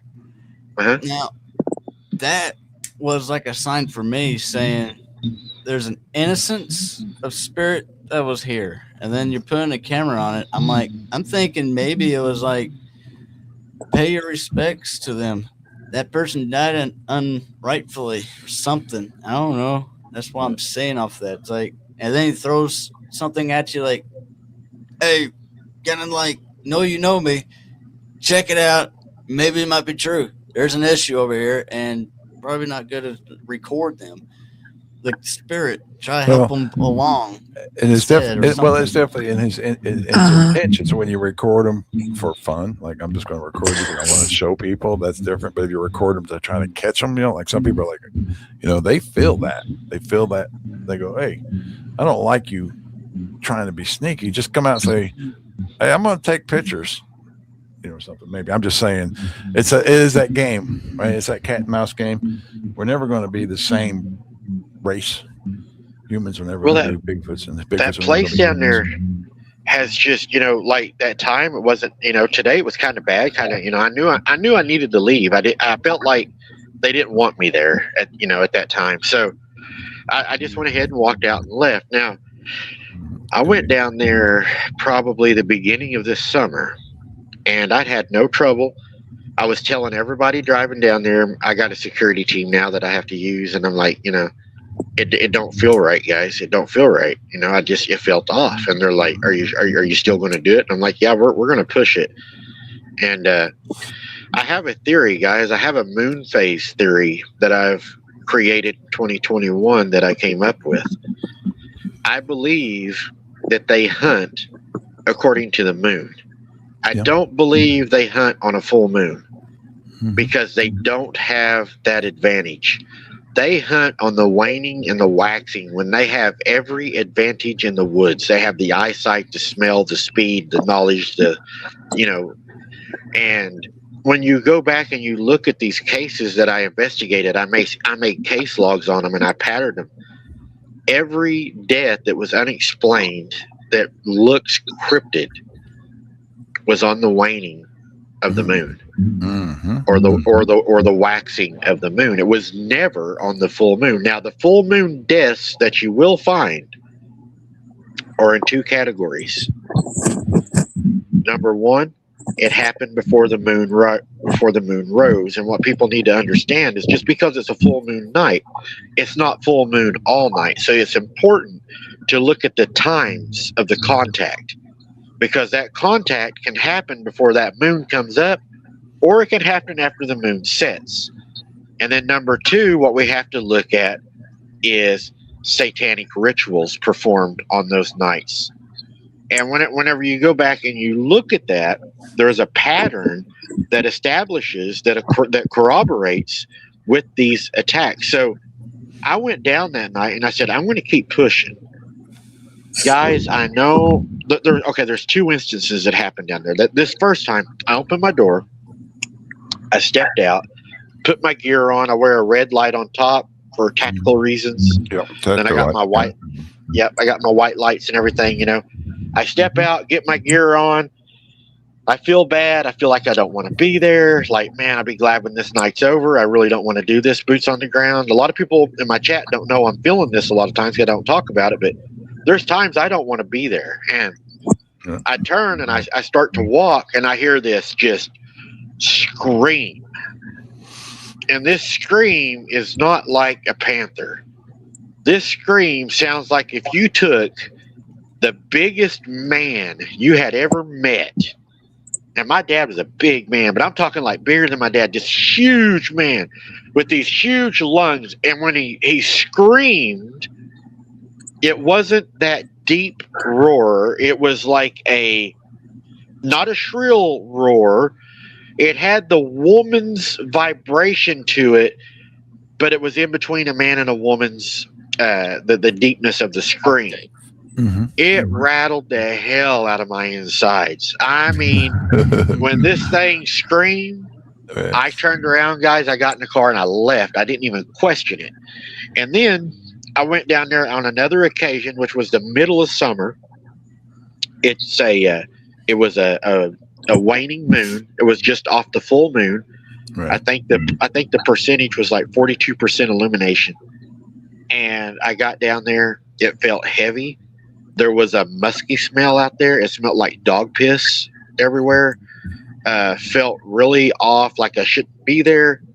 I walked maybe, and I still say that I saved myself that night by forgetting something, but I walked 30 yards from my vehicle into the woods, and I forgot my main light. I was like, damn, I forgot my handheld light. So I turn around, start to go back to my vehicle, and when I do, all around me in the field, where all that grown-up stuff is, all the way into the trees, like they'd circled me already, they all howled at the same time. This sounded human and dog at the same time. I knew it was not a coyote. It was not a wolf. I was raised around that stuff. I know what they sound like. I know how they yip and, how. Yep. I knew, guys. I was like, that right there is not I think I even said that's a damn werewolf, because I was so sure that did not belong. That was not what was supposed to. And there was a few of them, and it bothered me because I was like, yeah, I know what that is. Because a lot of times I don't say definite, because you don't know definite when you're out there. I'll say like, guys, look at that eye shine. That's tall. It could be this, it could be that, it could be a possum in a tree, a raccoon in a tree, or it could be something looking around the tree. You don't know. I give people the information, and I let them make their own opinions of it, unless I'm able to collect tangible evidence to where I can say definitively this is what it is. Well, that night, dude, when it screamed, I was like, that's werewolf. That ain't no coyote. Yeah, werewolf, and I'm out of here. And man, and it was like the way they done it, guys. It probably wouldn't have scared me as bad if it would have been at a distance and I would have heard it, because I heard it at Granny's before, and you just know when you hear it, you just don't go out there. You just, it's like a boundary. But this night, they had closed in on me. Either they closed in on me or I drove into the middle of them and they was already there. But they had circled me, and the way they howled, it wasn't like a lone. You know how like when a coyote's lonely or a wolf's lonely, they'll howl for that. They're lonely. This was a howl that, hey, I just found prey, guys. Come on, yeah. You can tell that, because if you pay attention, and like you guys, you live in the woods, you're in the woods all the time. Yeah. They talk a language. Everything out there has a language. Right. And if you listen to it, they'll talk to you. And when they howled like that, they were looking at me that night as potential dinner. And I knew at that moment that I was on the menu, that I was the prey. It was time. Oh, if I wouldn't have forgot my light, dude, I would have been backed against the lake and nowhere else to go, unless I would have tried to swim across that lake. and that lake's probably 8 miles across. So I doubt I'm going to make that. Yeah, and that's one of your fears of no lake. Well, I mean, we're the news now, you know. So you're out there, you're reporting, you got to get, you know, people going to war scenes to get stories. You know, you're reporting, you know, so you do have to push it. Yeah, but of course, like you said, when you felt like someone was pouring mayonnaise on your back and ready to put you in a hot dog bun, you like, I'm getting out of here. Yeah, they start squirting mayonnaise on my back. I'm gone. Like the rooster over there, you know? Mike, is that mayonnaise on you? Huh? Where did that come gravy on you? And when you start smelling gravy and it was you, you knew that will officially be my retirement diet. Yeah, right okay. I ain't coming back. Abnormal changes. He changed his website from abnormal investigations to abnormal ain't doing it. Yeah, Normal. Your mama sure cares about your schooling, boy. Yeah. Abnormal's gone to the house. You guys can have it. I did the news for long enough. Someone else is faster than me. I look like Forrest Gump, man. I'll kick off those leg braces and I'll be gone.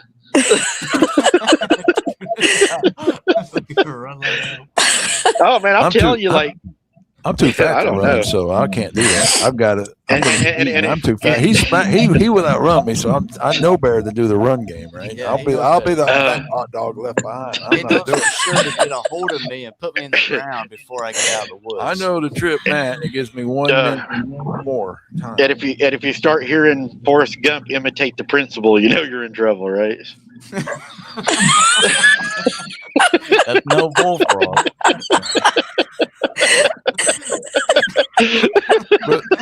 but like you said, you are bringing in the story.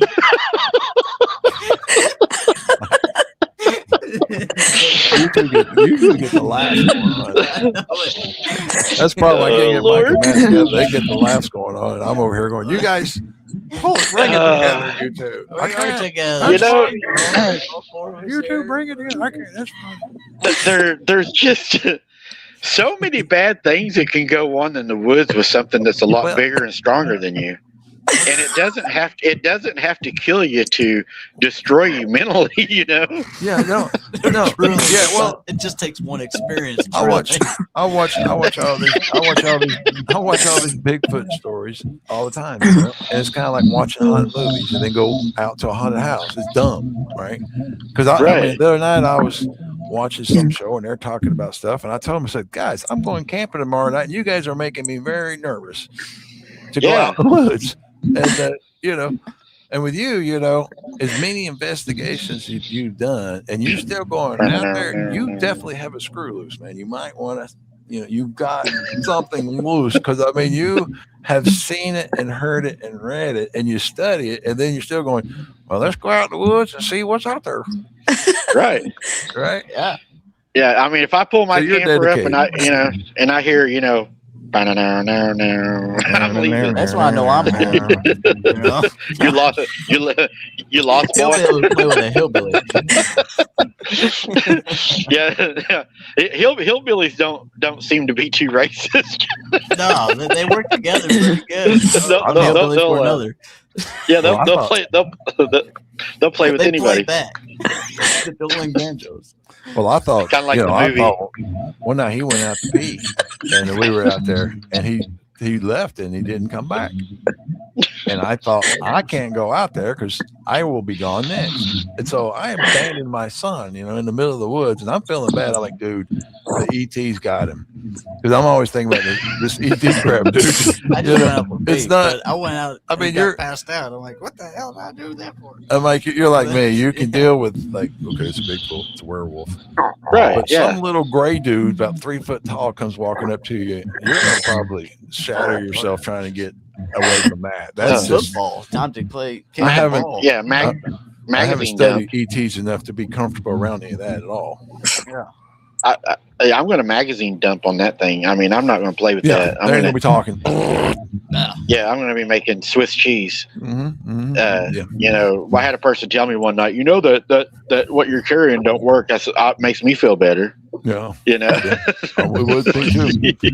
Hey, I saw signs, little lemon water and a little AK-45 with the baseball bat. AK-45 baseball bat. You know, I dipped all. Run out of ammo, you still got a baseball bat. I dipped all. Swing for the fence, woman. I dipped all my rounds in lemon juice before I went out there. I'm ready. BBs with lemon juice. Except for I would want aluminum ball bat. I got a shotgun. I just stuck lemon. Boom, pop them with a lemon, baby. Lead behind it. But nothing like a hillbilly with a super soaker. Yeah, that's exactly right. You know, if we get invaded, everybody, you know, remember this. You guys will be like, I'm so glad. Where's that lemon bottle? You know, you got a bottle of lemon juice in the fridge. Get you one of them. Just get it out and pour it in, sucker. You're like, it makes me proud to know that somewhere there's a hillbilly with a super soaker just waiting. Exactly. Ready to go. Ready. We can do this, guys. Don't worry, guys. I got us. But, you know, I don't think people understand, like, okay, so the other night, it's not always cryptids that are dangerous in the woods, and people need to understand that. We have water moccasins, rattlesnakes, copperheads, you know. And the other night, guys, I was the prey. I was stalked by a mountain lion. Oh, Lord. And I filmed it. Now, what bothered me was it was pretty much out of the way a mountain lion should have acted. the mountain lion. Sorry about that. Sorry about that. I was just thinking about what you're saying. That's what I'd be doing afterwards. The mountain lion. The mountain lion. He had everywhere to get away from me, and yet he chose to stalk me. And I was like, okay, this is bad. He's you know, he's looking at me as predation now. So I turn around and I'm like, you know, get out of here, you know. Right. Usually they'll haul ass. Yeah. Not this thing. All it done was hunker down like a cat in the house ready to pounce on you. And I was like, okay. So I call my AK Little Dragon. That's his nickname because it's actually it's an AK pistol is what it is. It's got under a 16-inch barrel. Yeah. And man, that thing lights up the world. And I was like, okay, dude, if you want to play this game, we'll play this game. And I wasn't going to let it close. You know, it was already only about 20 yards from me, way too close. And it didn't matter if I walked back and forth. That thing would follow me back and forth, just right at me. That thing would not leave. I had to leave. It would not stop. You know what I probably should have done? I look back on it now, honestly. You know, on YouTube, you cannot discharge or show, you know. If I would have done that, I would, you know, been in trouble. So what I thought about doing is I probably should have just like put the channel on pause and just took care of it. Because if it'll hunt you like that, right. who's to say it's not going to hunt another, you know, a kid go down there to go fishing, ride his bike or something. Right. Because to me, he's not acting like a normal animal. He's not running from me. No. He's stalking me. And, you know, what was it? Who was it? Corey Godsey? They think that might have been what got him, you know, was a possible mountain lion. And I don't know if y'all have looked into that case or not. I've seen photos. I've seen photos. I don't study the gore and the I don't. You keep up with all that, man. That's yeah. Well, I want to enjoy going out in the woods to watch that. We did some kind of we're fine. You know, so the night before you go camping, you don't watch Deliverance and The Hills Have Eyes and what's that other one? Pulp Fiction and you know. Get him, Sheriff. Get him. Or Hell Motel, you know, in the ground. Yeah. You know? Time to mow the yard. Time to mow the yard. Yeah. Time to pick the garden. Get off my lawn. Tractor. But yeah, I mean, some of them, Best I'm a lot like your. Sorry about that. I'm trying to figure this thing out. I'm sorry. Matthew.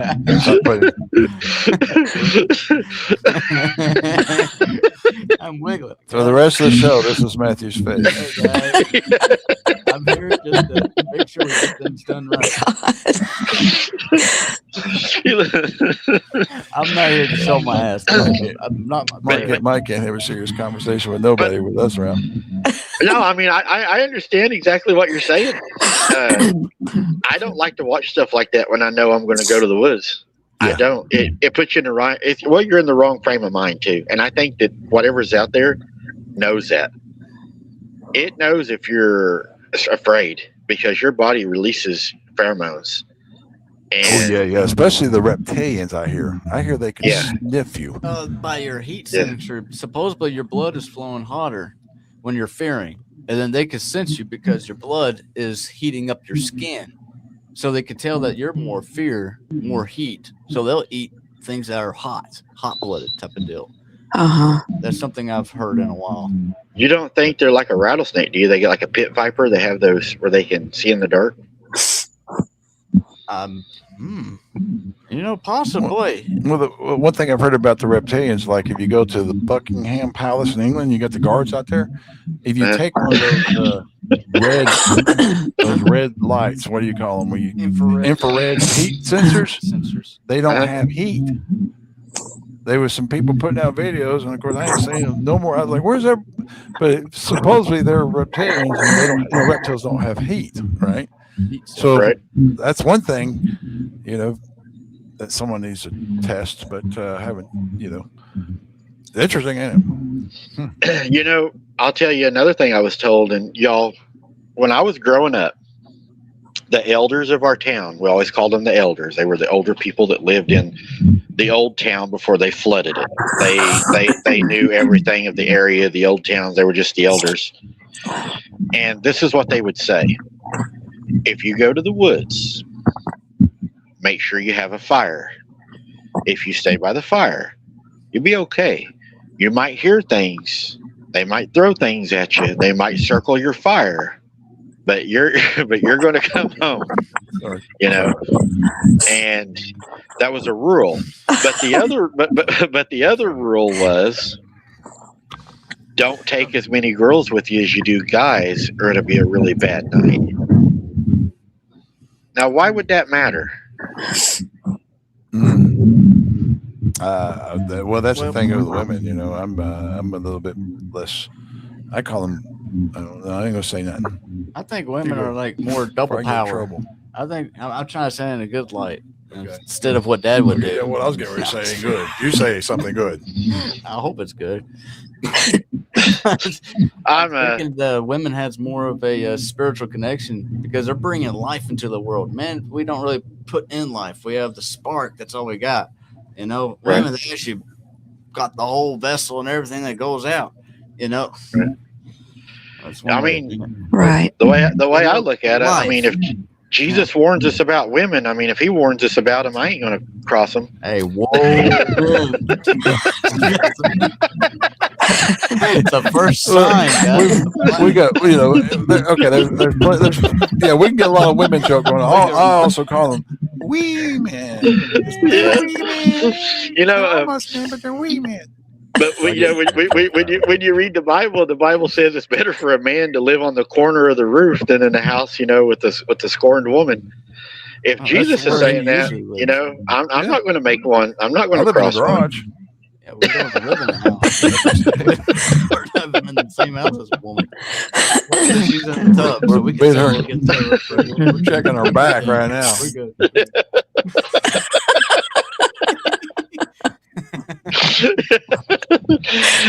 He looks like a frog. He got the big old eyes. That's how I normally. He looks like he might have been in those powdered donuts a little bit. Yeah, he was. Powdered donuts are good sometimes.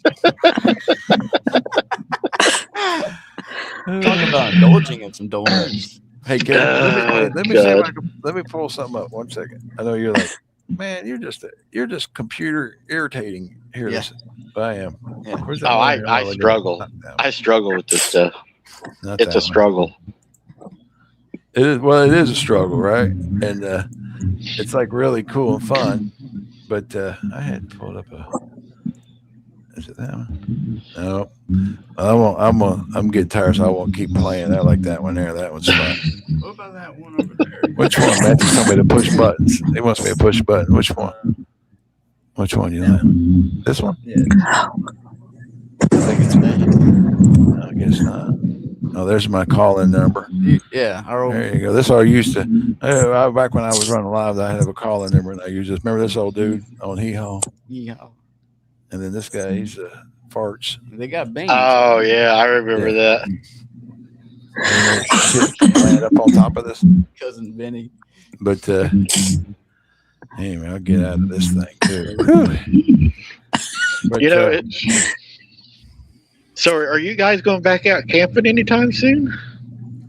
I'm full. I'm full.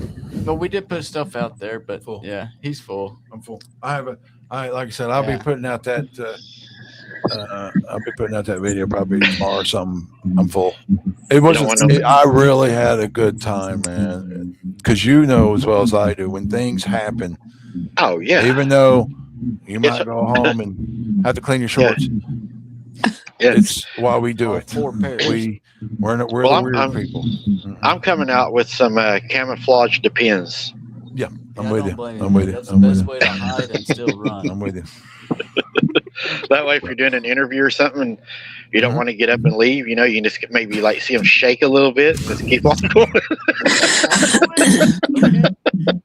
Nothing happened here. I've been waiting quite a few years to have another crazy experience like that, And we do live for that.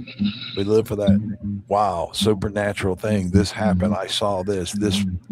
I got it on video. Right. I mean, that is really cool. And we're like you, man. I mean, it's. I don't know. But do you find it hard? The exploring of things that the exploring of the unknown. I mean, that should be in everybody's blood. But I understand some people are like, nope, not doing it. Well, it's like the exploring part was the part of a good camping trip where you didn't have stuff coming down on you, like they're trying to terrorize you and tear you apart and such. A good camping trip is when you can explore and see a lizard and a dragonfly and having butterflies and such, whatever. You don't get mayonnaise on your back. Something. I guess less of that maybe sometimes, but more of that. You got Charles from Bankhead National Forest in Alabama. That place is loaded down with the cryptids. You could go for a while in Alabama for real. So, do you all ever find it when that stuff happens, you want to leave, but then you catch yourself when you're leaving, you're like, I don't want to leave because I may not get another opportunity to catch this. So you have this internal fight, like, I don't want to leave, but I need to leave. I should leave. It's probably going to eat me, but man, if I could just get that one photo, Yeah. Right.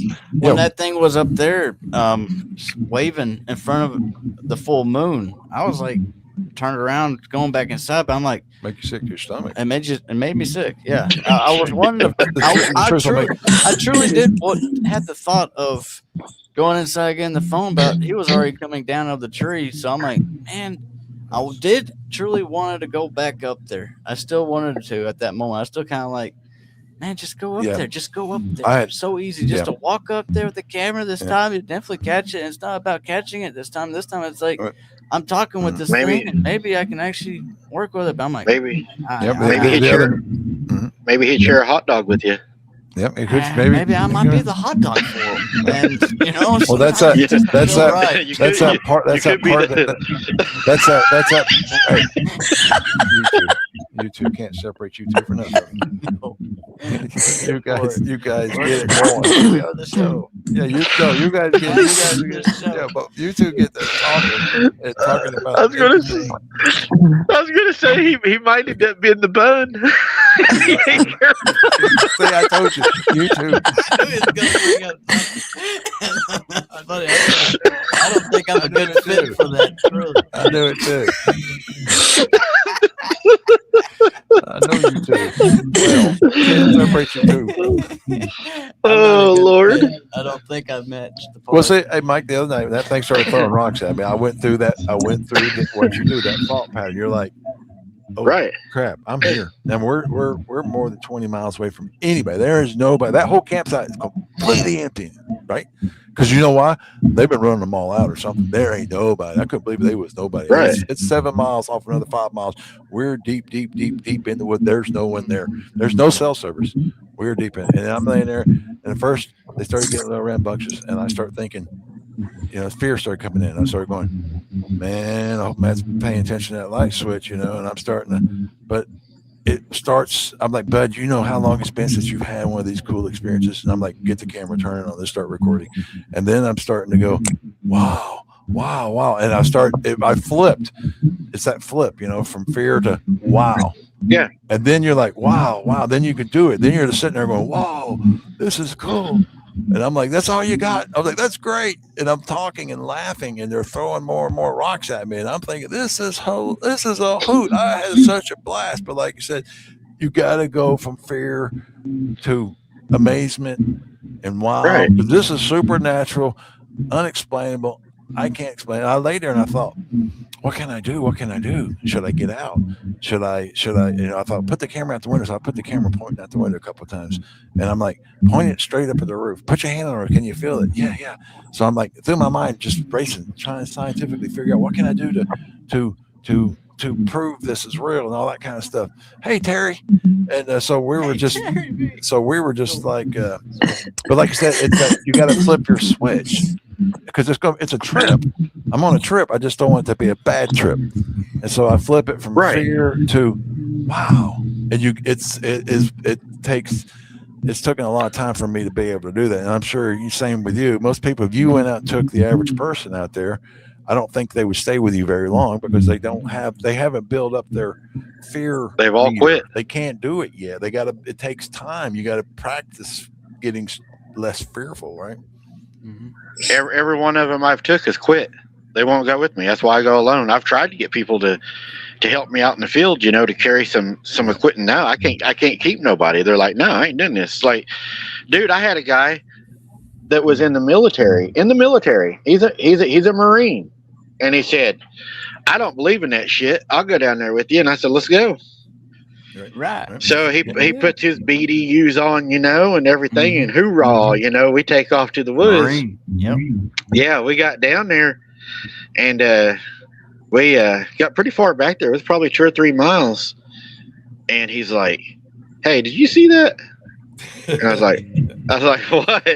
And he's like, "There was something over there along that lake watching us." Uh-huh. And I said, "Oh, I don't doubt it." And I just sat there, and he goes, that don't scare you? I said, no, not really. I said, they watched me since I was a kid. And he's like, man, that gives me a bad feeling. He had his AR with him, and I was like, I probably wouldn't shoot that thing. And he's like, why? I said, well, if you do unalive it, there's probably about 20 others that are watching you. And he's like, okay. And we sat there, and you're going to laugh. I took him to my granny's house where all that was happening. We walked out in the field that night because whatever was there was out there. And he wanted to go after us. I walked out there with him, and the yard light would shine about halfway of the field, then it got dark. We walked out of that light into the dark. The dude started screaming like a girl. Yeah. And took off running toward the house. I've screamed like a girl. I would. And I was like, what? I was like, what is he doing? We got up to the house. He said whatever it was crawling in the grass, and it tried to grab his leg, and the dude pissed plumb down his leg. Yeah. It was trying to help him. His camouflage pants were soaked. The dude never went back out with us again, ever. I couldn't get him to go. Yeah, and like I said, it was more. I mean, that's the thing is you should build up your fear value because it was screwing with him, trying to mess with his leg. That would make you. I mean, I would call that one like a booger, thinking that this guy's like probably up to scale. Maybe he's like, good. Can you do this? Are you with us? I think that was one of your like helpers, one of those that play with you all your life. Yeah, you know? Charles over there, he's saying that Charles in the chat, he's saying that he can't get no go with him, and that's the same way with me. I've had an open invitation for 6 years. Anybody want to go? I'll put you on a place and leave you. And if you ain't a believer, and no one is taking me up, I have an open invitation. Everybody out there, I will take you, and I will put you on a place on the top of a mountain. And if you come out of there not a believer or dead or alive, I ain't gonna guarantee. I ain't nothing, but I know I'm like you, Mike. Nobody ever took me up on it. No one's ever went with us. We've always had open invitations. No one's ever goes with us. They won't do it. It's not because people are not into exploring the unknown like this. The reality. People are not into exploring reality. Well, you know, the level we are. They just watch us instead, which is probably smart. I don't blame them. It's best to be in your cozy little. Just watch other people. That's probably the best thing to do. Like, Scott Carpenter even said, "Do not hunt these things." Scott Carpenter. Did you watch that show the other night that we did? Have you seen that? No. You need to go watch it. It broke my heart. I mean, it actually made me sad. Yeah. I had Travis on. Okay, Travis. Yeah. Oh, good. His dad was having really bad attacks. He was having barefooted feet print in his house that were water. Okay.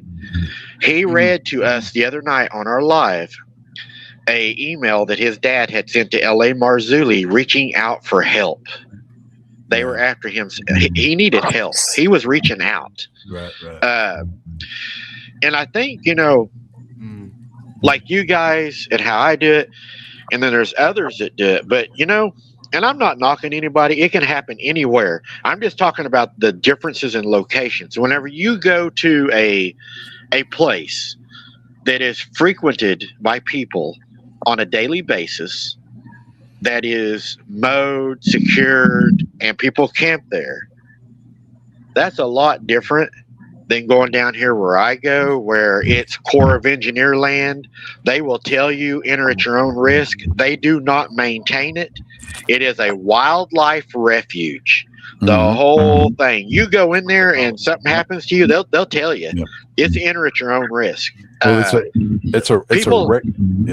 Go ahead. Yeah, I was just gonna say, people every year, people die in my woods. They die, and they go down there and find them dead, hidden under brush or floating in a creek, whatever. People die down here, and there is a difference between a regulated area and a non-regulated area. Because if you go down there, and you guys probably know, as much as I know this woods down here, you take me down there in the dark and spin me around in the middle of the woods, I'm lost as hell. Yep. I've done it, and it's scary. It is scary to get lost out there because everything looks the same. You're like, where am I? And to me, that's a fear. To me, is being lost down there, not knowing where I'm at, and then knowing they're down there with you, and you don't know where you're at or how to get out of there. Right. Cheryl in the chat says, have anyone heard about the people who no longer have auras? And that, to me, people that are, I was telling you earlier, people that are seers, they have intuition, they have a soul, right? And I think that people that don't have a soul, because you separate from your soul, you don't want your you don't want your higher guidance. You don't want you can separate from your soul. And I would say that people that don't have auras are people that have no longer have disconnected from their souls. Because I don't think, that's what I just read that. I just read that comment, made me think about that. I was just wondering what that means. I mean, it's, a lot of people that are losing their abilities to see auras too. I think it's going both ways. I don't know. I'm just adding to the thought. That's the first thing I thought of. No, I agree. And, when you go to a place that every year people die there. And, okay, so for instance, I have a buddy that was a first responder.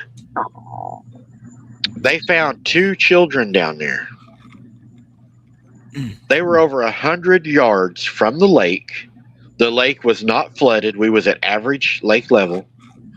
100 yards from the water, stuck underneath a fallen tree with branches and debris placed over them. And they said they drowned on the autopsy report. And he said, I know they didn't. I was there. I found them. Right. Stuffed bodies. Yep. We saw a tarp that was stuffed in a hole. Out of all the other tarps, there was one tarp that was stuffed in a hole inside of a tree. We don't know what that was about. Yeah, it's not a body or anything, but we had 9 abandoned tarps. All of them have peaky holes, and from someone that we know that has the ability to a remote view, she said that they're dropping mutants. So this is Middle Tennessee, that they're dropping off like mutants, like experiments, because I mean that's what ETs and working with the government do. And they're letting them go to see. They're making war machines out of DNA monsters, right? Mm-hmm. And what are they going to do? They're going to see a farmhouse. They're going to see the light out there, and they're going to go up there to see what's up there. Cause trouble, right? It's more things to harass the humans, right? It is a war on humans. Well, the Senate. If you want it, I can get it to you if y'all want to read it. Did you know the Senate put a bill before the Senate they didn't even talk about at trying to stop the Chimera stuff going on? That is an actual bill now. What Chimera were you saying? What's that Chimera? The Chimera. What's that? What is a Chimera, Rogue? You probably tell them better than I can.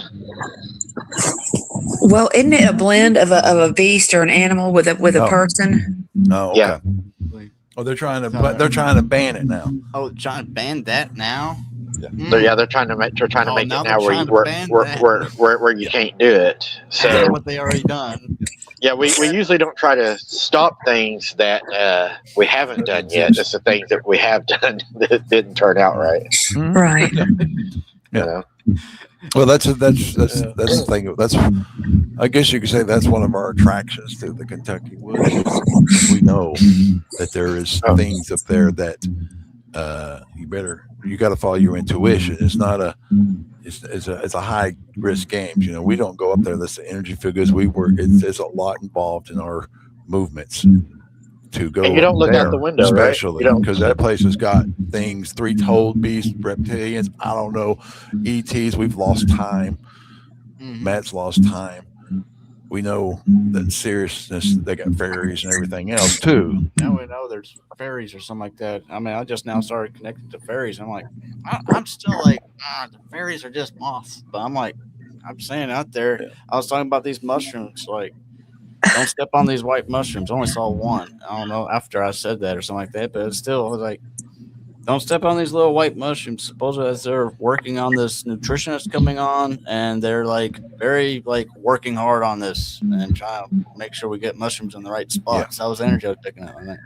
Okay, whatever. My buddy. I told Dad. I'm like, well, I don't want to make no fairies mad, and I don't never. Right. So, you got you just kind of start paying attention. Later, we saw a bunch of mushrooms all over the dang on place. You can't even freaking take a step without a dang on white mushroom right there, practically. So it's like, what the heck was that about? They're like all over the place, I guess. My friend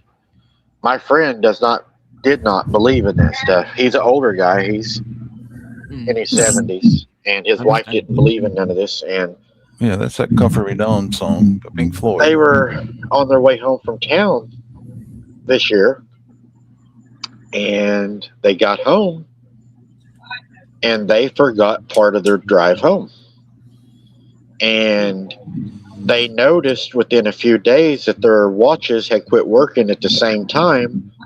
And at the time in their vehicle had also stopped at the same time. Right. And then he told me, he said, I got to thinking, how many times have you drove to work and there's parts of that drive you don't remember? Yeah. Right. Yeah.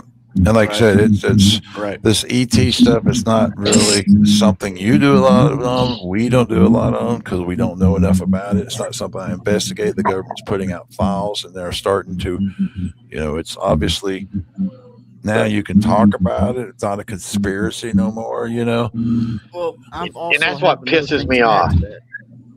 It's like they get to decide what we can talk about. It's like, okay, we say it's okay now, so now you can talk. That's bullshit. Exactly. Right. That makes me mad. Hey, that's why we're the news now, man. All of the YouTube people, you see, if these people here, they could go flip on any Hollywood crap, and they're not, because they don't want to watch that crap. No, the people that are here in this chat room and that are on YouTube is more like I want to call it a family, but it's more like a hangout for people to get with each other, talk about things, to share information. So I mean, physical things happening to each other. I mean, where else have you heard human hot dogs? Yeah, you're never going to get that one. No one to hear. Nowhere but Mike's special place where you get the whole food topic and everything in between. From the woods to the food. I don't watch. We don't. We go. You know, hold the mayonnaise. Hold the mayonnaise. I mean, I go on to YouTube, and because I'm like you, Mike. You know, you got people that are willing to hear your experiences. You're out there saying, "Look, guys, this is what I'm finding out," and so we've got people that enjoy talking about things that are not on the mainstream TV, and so that's cool. And I like to keep reminding people, us people on YouTube, people doing this stuff, coming out here doing interviews, talking to you, talking to whoever, you know, we're the news now. We're the stuff. Mm-hmm. So cool. And you know, how many disinformation? I'll ask y'all this question and see what you think.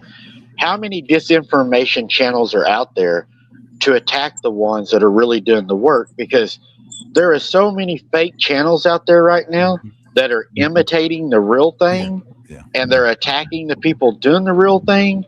So now the guys that are going out spending the money, tearing up their vehicles to bring you things that you would never see unless they done it, they're saying, hey, you know what? People aren't watching me no more because I'm not entertainment. I'm looking for the truth. So people go watch the entertainment. And whenever you turn this into an entertainment field, you're doing exactly what the GOVT wants you to do, because now you're over here for entertainment and you're not here for facts. That's right. You're not seeking. If you're not looking for the truth, trying to find the unknown, you're right. Then you're entertainment, and that's I call that. I think that's a major fall, because you know we should be looking at the mysteries. We should come and be trying to understand the unknown. I was looking at Charles' note here. He said, I've been going in the same place over and over and seeing them almost every time I go in there. It just keeps getting more intense. Like they don't want me to go in too far. And Charles, you know, that might be true. Feel it. Feel your intuition. Feel what's going on.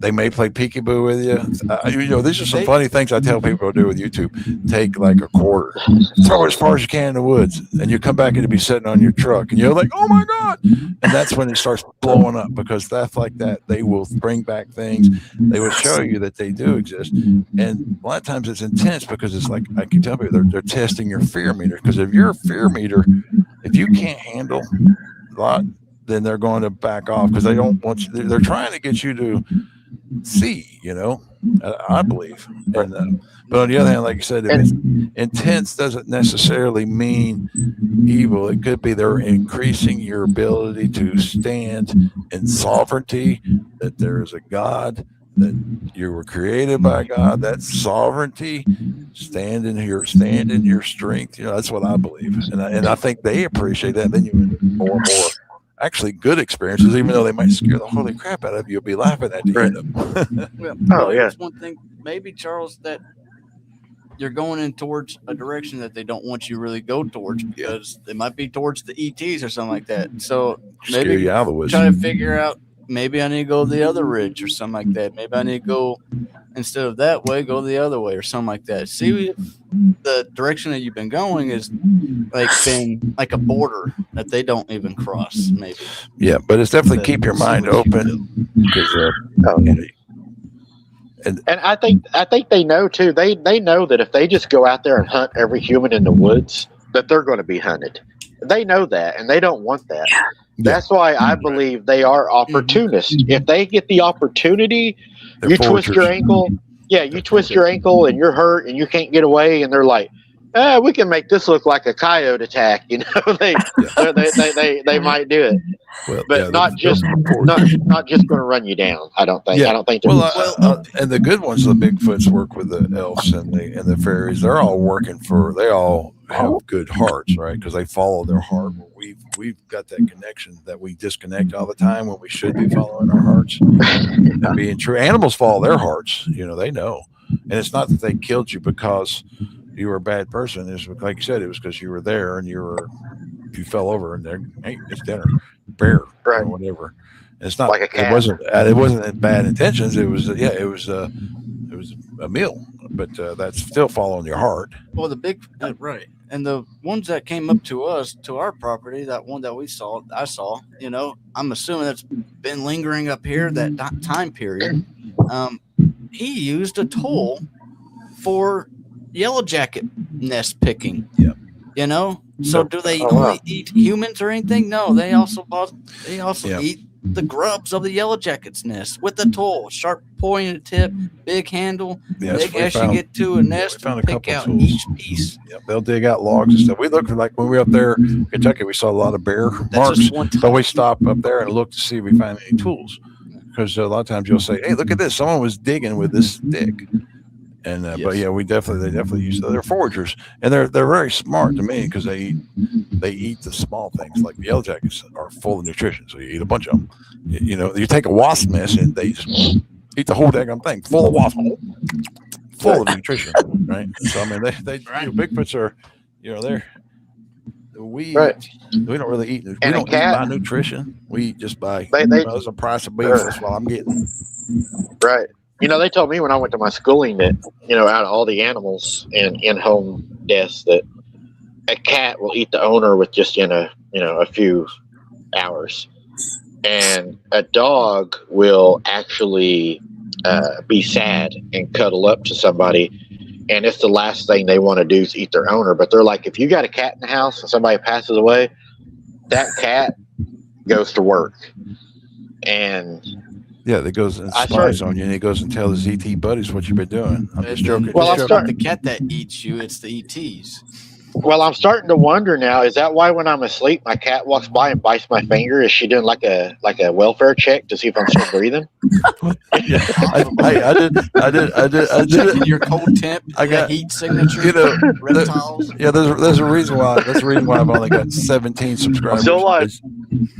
I did a decode on cats, dude. I did a decode on cats. You know, cats are the only ones that have the slitted eyes. They're the reptilians. You know, cats disappear for about a week or so. That's because they're going back to their ET buddies. I believe cats are built Egyptians. I also believe the honeybee. A lot of people are like, what? I believe the honeybee, because you know what it is? The honeybee, they all have hive mind, right? They go to a queen. And the honeybee is an example of what they want the humans to be, a hive mind. We all just do what they say. That's right. To get a lot of honey, collect everything you could take. So are you saying that the woman's the queen and she works the man to death? I'm just wondering if that's what you're saying. The Egyptian. Yeah, that's kind of a hive mind, right? And you think about it, we all do kind of follow, and that's bad. We're supposed to be sovereign individuals, right? We're not supposed to. If I was you guys tonight, I would not eat or drink anything that had been opened previously. Yeah, I'm gonna watch that. I don't blame it. We luckily just ate earlier and already got our water set prior, so we ain't eating or drinking. I would definitely be checking those safety seals. That should be okay. I see Amanda's came in. Hey, Amanda. How come we've only been on here 3 hours and 43 minutes? We'll say very short. Hey, let's finish at 4 hours, man. We only got 15 more. We could do this. I'm sure we could do this. I could hear you now. I'd be like, honey, why does my tea have such a strong almond taste tonight? Oh, it's a special blend. Yeah, right. My limiter's gets a little more. Charles, tang. well, Charles says if they really wanted me, I would not be here. Yeah, Charles. You know, I mean, true. they had us. Me and him was up in Kentucky 2 nights ago. If they wanted us to, we would not be here. Dude. And so you know, you got to start rationing things out and go, wait a minute, there's something else going on.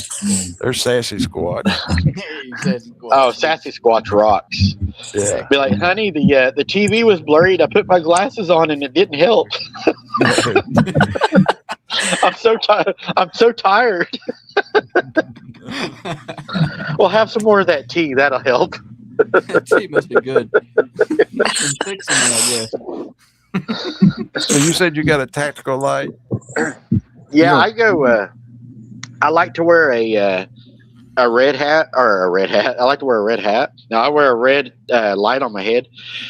The reason I do that is I learned in my SOT training. When all else fails, go red, and that's what they tell you. Yeah, I've got one tactical light. It cuts on red for a reason because you don't want to go white to red. Oh crap! They see me. Right.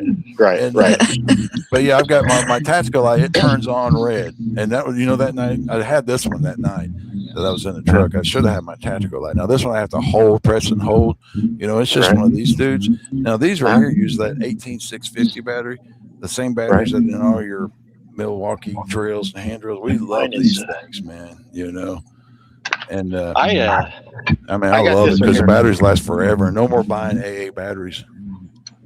I got the head one here, and then yeah, there you go. Yeah, it's got the strobe too. That's cool. A great way to.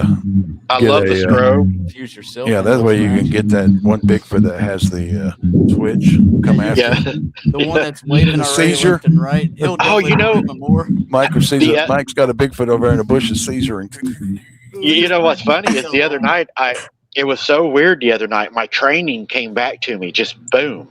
I guess you don't forget. I was out there, and I honestly felt like it was fixing to come after me. And when I was in special operations twice a week, we trained hand-to-hand, knife fighting, hand-to-hand combat all the time. We done dark, in the dark, in the daylight, in the woods, in the suburban, areas. And I was out there, and I really felt like whatever that was coming at me. And without even thinking, I killed all my lights. I turned my red to strobe, and I turned my white flashlight to strobe, and I went to my weapon. Wow. And yeah, it was all this. It just, I don't know why it was weird, but I remembered it. Yeah. And I was like, okay. That's being sovereign, right? You're like, dude, I'm standing. You come, let's go. Oh yeah. I mean, I knew at that point I drew a boundary. Mm-hmm. You cross that tree right there. Mm-hmm. Yep. And I've done it. I'm going to light you up. Yep. And the lights, I'm counting on those lights. I'm hoping that I'm right and that their eyesight is extremely good in the dark, and that strobing lights will disorient it and drive it back. That, because I don't want to hurt it unless I have to. So if the light works, the light's better. But if it don't, I've got a backup plan. Yep, that's what Matt did. He put out his gun. He said, "Is mine one more step, buddy? One more step over my dead body. Over my dead body." It said something like, "You can't take me over with that pistol or whatever. I'm like more than you," or something like that. Whatever that energy I felt from it. I was like, over my dead body, I'm going to be bloody, sweating. We're both going to be pain after this. I don't care. Backed off. We're both going to be in pain. Give me one more step, buddy. You might eat me, but you're going to. Of course, it's just a 22. It ain't going to do much, but I can use it as a ninja star. Something. You might eat me, but you're going to know I've been there. Yeah. Yeah, you're going to feel me before you eat me. They had a saying when I was working. They said, if you're going to lose your life, at least do it with an empty gun. Don't do it with a full magazine. Yeah, right. Exactly. Or with a dull blade or broke blade. I'd rather have the blade break on me before I die. I carry I love this blade. You ever heard of the SRK blade? I think so. I met a while ago. He's a hillbilly. He's never heard of an SRK because I don't even know what it is. Have you ever heard the ZX band? No. I'm missing. It's a it's a tactical. It's what we carry. I love that thing. It's full tang. It's got a really thick back on it. It's really strong, and you can shave your face with this thing, dude. I love that thing, and it's got the lock-in case. It's got the water drains down it. You go into the water, it'll drain from the case and everything. I really like it. Right. Well, see, that's one thing I would do if I'm in the woods by myself. Pick up 2 rocks. A lot of people forget about the story in the Bible, and I would tell you, and Matt would tell you that I can hit anything from any distance with a rock because I do. Like I told you before, I don't have to carry a gun, but if I will put a rock in each pocket. I will bring anything down. You got to remember those verses in the Bible, right? If you will believe, man, and you will trust, that's sovereignty. And I know for a fact that Matt has seen me. I'll throw a rock and hit a dog, and I'll be like, I'm trying not to kill him. I'll bounce it off his head, dude. And you'll be like, that's incredible. And he'll tell you, but I believe, man. I believe, and I do. Like I said, if I were to be out in the woods without any weapons, find you a couple good size rocks and trust, because when you go to put that rock, if you will believe where it will hit, and the rock will kill anything. If you could hit them in the head, you're going to knock them down. Oh yeah, like that girl here in Oklahoma that I spoke to, that was attacked, and everybody was saying it was a dog man. They sent me photos of her, and there's no way I could share that. I don't think people understand the damage a dog can do to you. And if y'all want to see it, I'll share it to you. She said I could share it, but it's nothing that you could put on YouTube or even think about. It is very traumatic, and I don't know if y'all would want to see it because it is very traumatic. No, really. I've got a video that I've got listed. It's unlisted. We had a friend of we didn't know the guy. I had picked up a bike, and he's a homeless kind of guy, and there's a bike or a trailer that you put behind a bike, and so we got it fixed up. I go, let's go take it to that guy. And so we're like, okay. And it started raining. And I'm like, I don't know. I just knew I needed to go. And so he don't even have a road to his house, right? So we walk up through the woods, and we find him laid across the fire. He had fell, right? And oh my God. Yeah, and he's dead. He's been dead for a few days.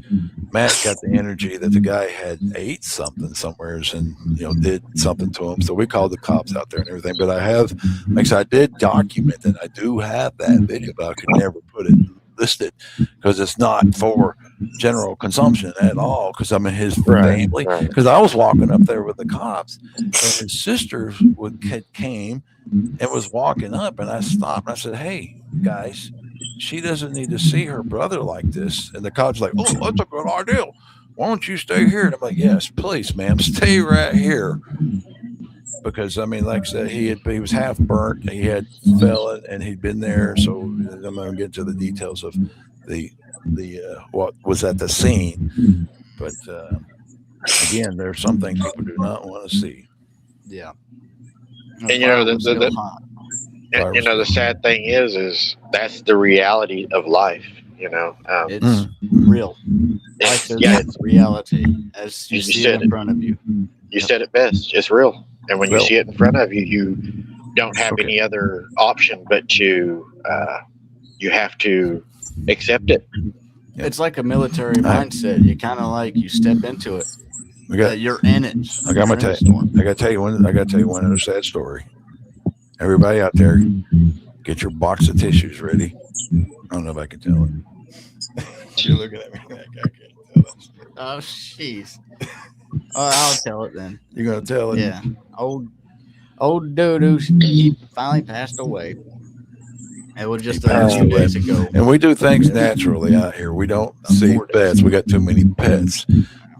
If we need, we'll actually ask the forest people to help us with our animals to help them move on, and they have helped us. In Dudu's case, he had basically heart. What do you call it? Liquid water. So he was really old. So he's too old to go into the pit. congestive heart failure, right? And so yeah, he had got where he was stumbling around and stuff, and we took him outside and he stumbled around a little bit, and of course these guys were helping him out. I'm like, guys, we gotta let him go. So right. That's always hard. I hate was, that. Again, lightheaded going outside. So what he does was, you can't breathe, you faint, and when you faint, you leave the body. And, that easy, truly. Yeah. So, of course, I went out, and these guys were still in the house, and he was laying there, had his eyes open, still looking. Closed his eyes, covered his eyes, and asked. Yeah. Asked Tina for a blanket.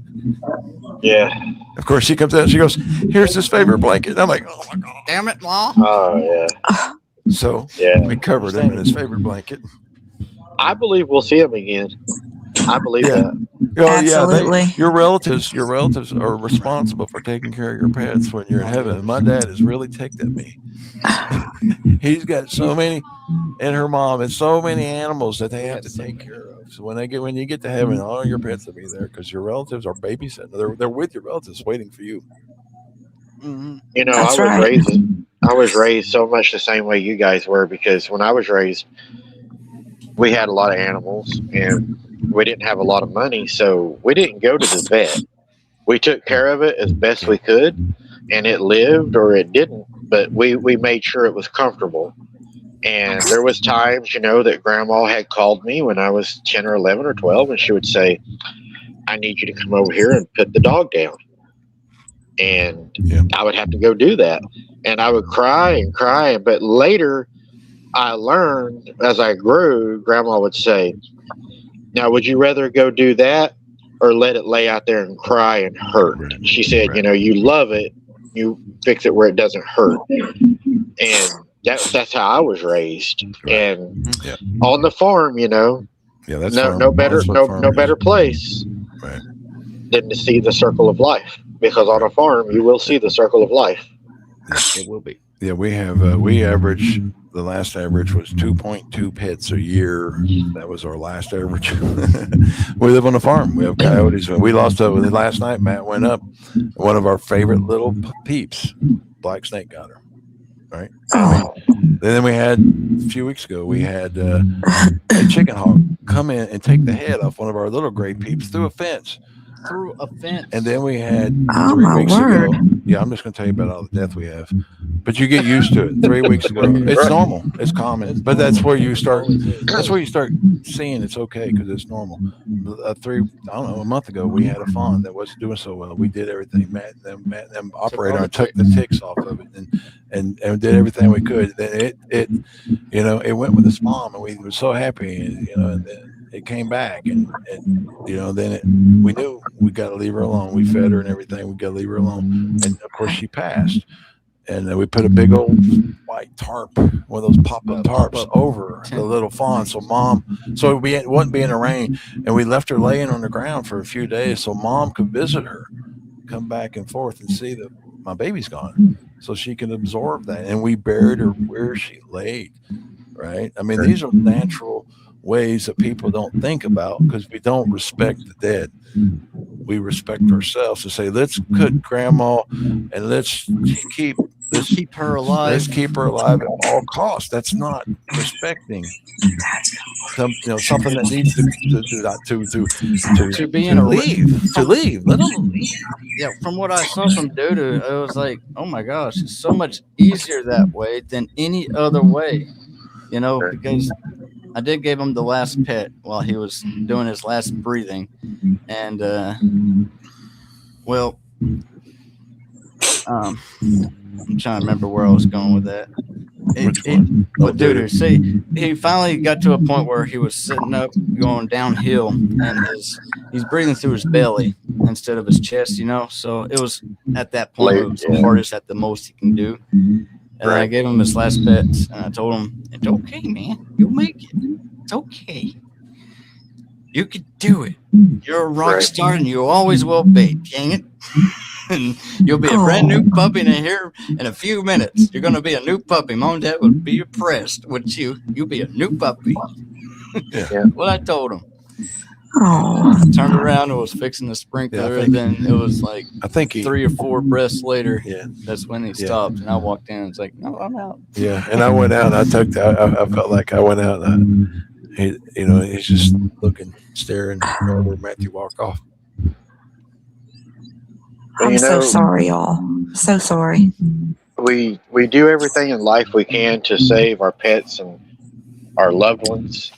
And we can fix it sometimes we can't, because whenever God made it clear in the Bible that we owe him something and we owe him a death. And whenever he says it's time for us to pay our due, we never know when that day comes that we pay our debt. We just have to be ready and live each day to the fullest and make the best memories we can. So when it comes time to pay our debt, that our family loves us and we have given them good memories until they can be with us again.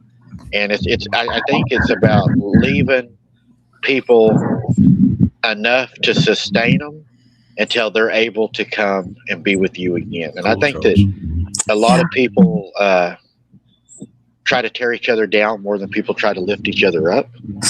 And we're commanded to love and to forgive and not to destroy. And that's what I try to do.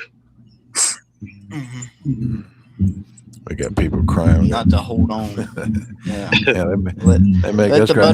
Well, I tell you though, I had a visit from I don't know, it seemed like Doodoo, but he was bigger. He was like a German Shepherd. I'm like, that's weird. One time I was out there after he'd passed that day and felt like he just came up. I was like, I kind of like gave him a hug. Hey, buddy, what's up? But he felt like he was bigger. That would be weird if it happened once. But then went to bed and was sleeping. It was like, this dog is big. And I'm like, dude, what are you doing? You're huge now. Clifford the big red dog, dang it. Right. Oh yeah, their mom had crackers in her seat and bed on her couch the next morning. Yeah. And so she's like, somebody was, and he used to get in trouble for getting in her seat. So yeah. I used to actually, I used to actually have to set it up so he wouldn't sit in my seat. Yeah. And then the day after, he is like, I sat down and was like, who in the world has been rolling in dirt and sitting in my seat? And it's like the only one I knew was Doodoo. So yeah, I was like, okay, I love you, man, but stay out of my seat. You're making it dirty, man. Exactly. Yeah. Hey, T-Bone. Yeah. So I mean, you got to see that side of it. Right now, he's bigger than he was, and he's running and he's having a blast. And, he's done with this, hard life. He's having a good time. Every time I see him, we talk to him every day. Every time we tell him, dude, get out of here. We still act like we talk to him constantly. Thank God, because he is. Right. He's a puppy still running around here. I still see him as a little puppy. Right. The one thing I did notice whenever he did go in those next couple of days, every time I saw him in some type of vision, it was a memory I did not remember. And he had it. And he had the memory. And it was me and him doing something. Oh yeah. It was the time we were on the snow was out, and I was going snowboarding, and he was there with me going down that hill, and that's the part I remember. So he's having a dang ball on the other side, guys. Oh yeah. He got the greatest. He got to go swimming across the creek a few weeks ago. We went camping in Coker Creek. Yeah, not long ago, just a month or so ago. Yeah, he got to go. He swam across the creek to us. Isn't that crazy? So yeah, we're still thinking how cool it was. I was like, man, he's the strongest dang dog in the world now. He's actually acting like a real dog. He's crossing the creek. He's not sleeping like he usually does. April says she still hears her dogs in the house at least a few times a week. All right. I heard a dog bark in the echo today. I was like, Dude, you're not even around here. I don't want to hear it right now. Keep it out. I'm trying to work right here. We're trying to think. It's always sad. Guys, we hit the 4-hour mark. All right. I got one more. I will leave you guys alone. We hit the record this time. Yes, definitely a record. But I remember he had Dudu had been missing for about 9 months. And in my heart, I knew he was still alive. I knew it. I mean, we got him when he was 8 weeks old, I think it was. I mean, itty bitty, barely able to be in a hand. And but I was like, I knew he went missing. It was winter, and we won't get into that, right, Matt? But anyway, yeah, it's my fault somehow. But go ahead. Yeah. Anyway, it was about 9 months later. Yeah. Almost a year. Me and Jim were truck driving, and we got a phone call. We were at what was that beach? We're in California. No, it wasn't Venice. It was Santa Ana or something like that. There's a freaking train that goes by at 5 o'clock in the morning that they never told us about. But anywho, we went out on that beach that morning because of the train, and I get this random phone call from Ohio. We're in Tennessee, but we get this phone call from Ohio saying, we're walking on the beach. Walking on the beach, looking for shells and shark teeth and glass, whatever is out there. And I get this phone call from this Ohio pound saying, is this your dog? And they immediately send me a picture of Dudu, and it's like I instantly start crying, and Jim looks at me and like, what's going on? And I'm like, oh my god, they found Dudu. Oh wow. And it just so happened that when we got him at the pound, so they had already put a chip in them, and that's what happened. And then, oh my gosh, that was a circus on the way home from California, because the person who found Dudu, who took him to the pound, found out that on a Facebook that the person who took him actually left Tennessee, which was actually just right from us. We're not going to get into all that. But anyway, so I called Matt. I called Matt and said, hey, buddy, head up to Ohio. We're in California. He was in high school. Go get your dog. Yep. I just got my license. Dudu had made more road trips than you would not believe. Yeah, we're not going to get into the Dudu stories, but he has made more road trips. I ain't never seen a dog travel more than a dog. He's been all over the world. He goes in a vehicle and he's gone. He just goes into anybody's vehicle. He didn't care. It's a vehicle. He's going to sleep. So that's how he is. Well, Mike, thanks a lot for having us. I know it's late, and everyone's. Thanks for all the wonderful people that hung out with us. And I love having you guys, and I'm having a special thing in October for the Halloween blast, and I'd like to have you all on in October to tell some of your scary encounters, and we'll hang out again. And everybody, for sure, go over and support you guys and subscribe to you guys and help you all build your channel and everything, because we do love you guys, and you guys are not just people that come on, your family. We love you guys, and we love having you on. And if I can do anything to help you guys, you just let me know. Oh, you're very welcome. Thank you. I love you guys. Heck yeah. Thanks for coming, y'all. I really enjoyed it. Thanks. Thank y'all for having us here. We love y'all. Rogue. Thanks, Rogue, for hanging out with us. It was a pleasure. It was a pleasure. We can do it again soon. Love you guys too. Remember, there's God. Don't ever forget that. Yeah. We win this. We win, guys. All right. That's right. That's right. It's all right. Good night, guys. God bless. Good night. Oh, it's always amazing to have them on. I could talk to them on and on and on and on and on.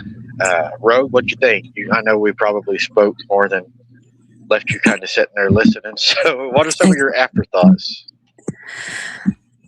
Oh, God, I don't know. It's been over 4 hours. I don't know.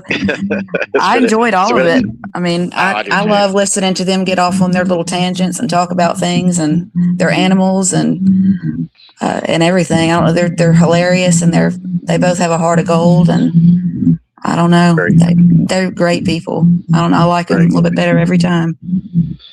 And I would like to say to the people in chat tonight that you all are more than just viewers also. We do view you all as family, and we love you guys. And when we go out and we do these investigations and we do these shows, we also take pride here at Abnormal knowing that we're bringing you all content that you may not get to see otherwise. Now, the boots on the ground have backed off a little bit. I don't know if it's the time of year or if it's because maybe people just need a break from it. So I need you guys to help me decide, do we need to take a break from the boots on the ground and just do more of these podcasts?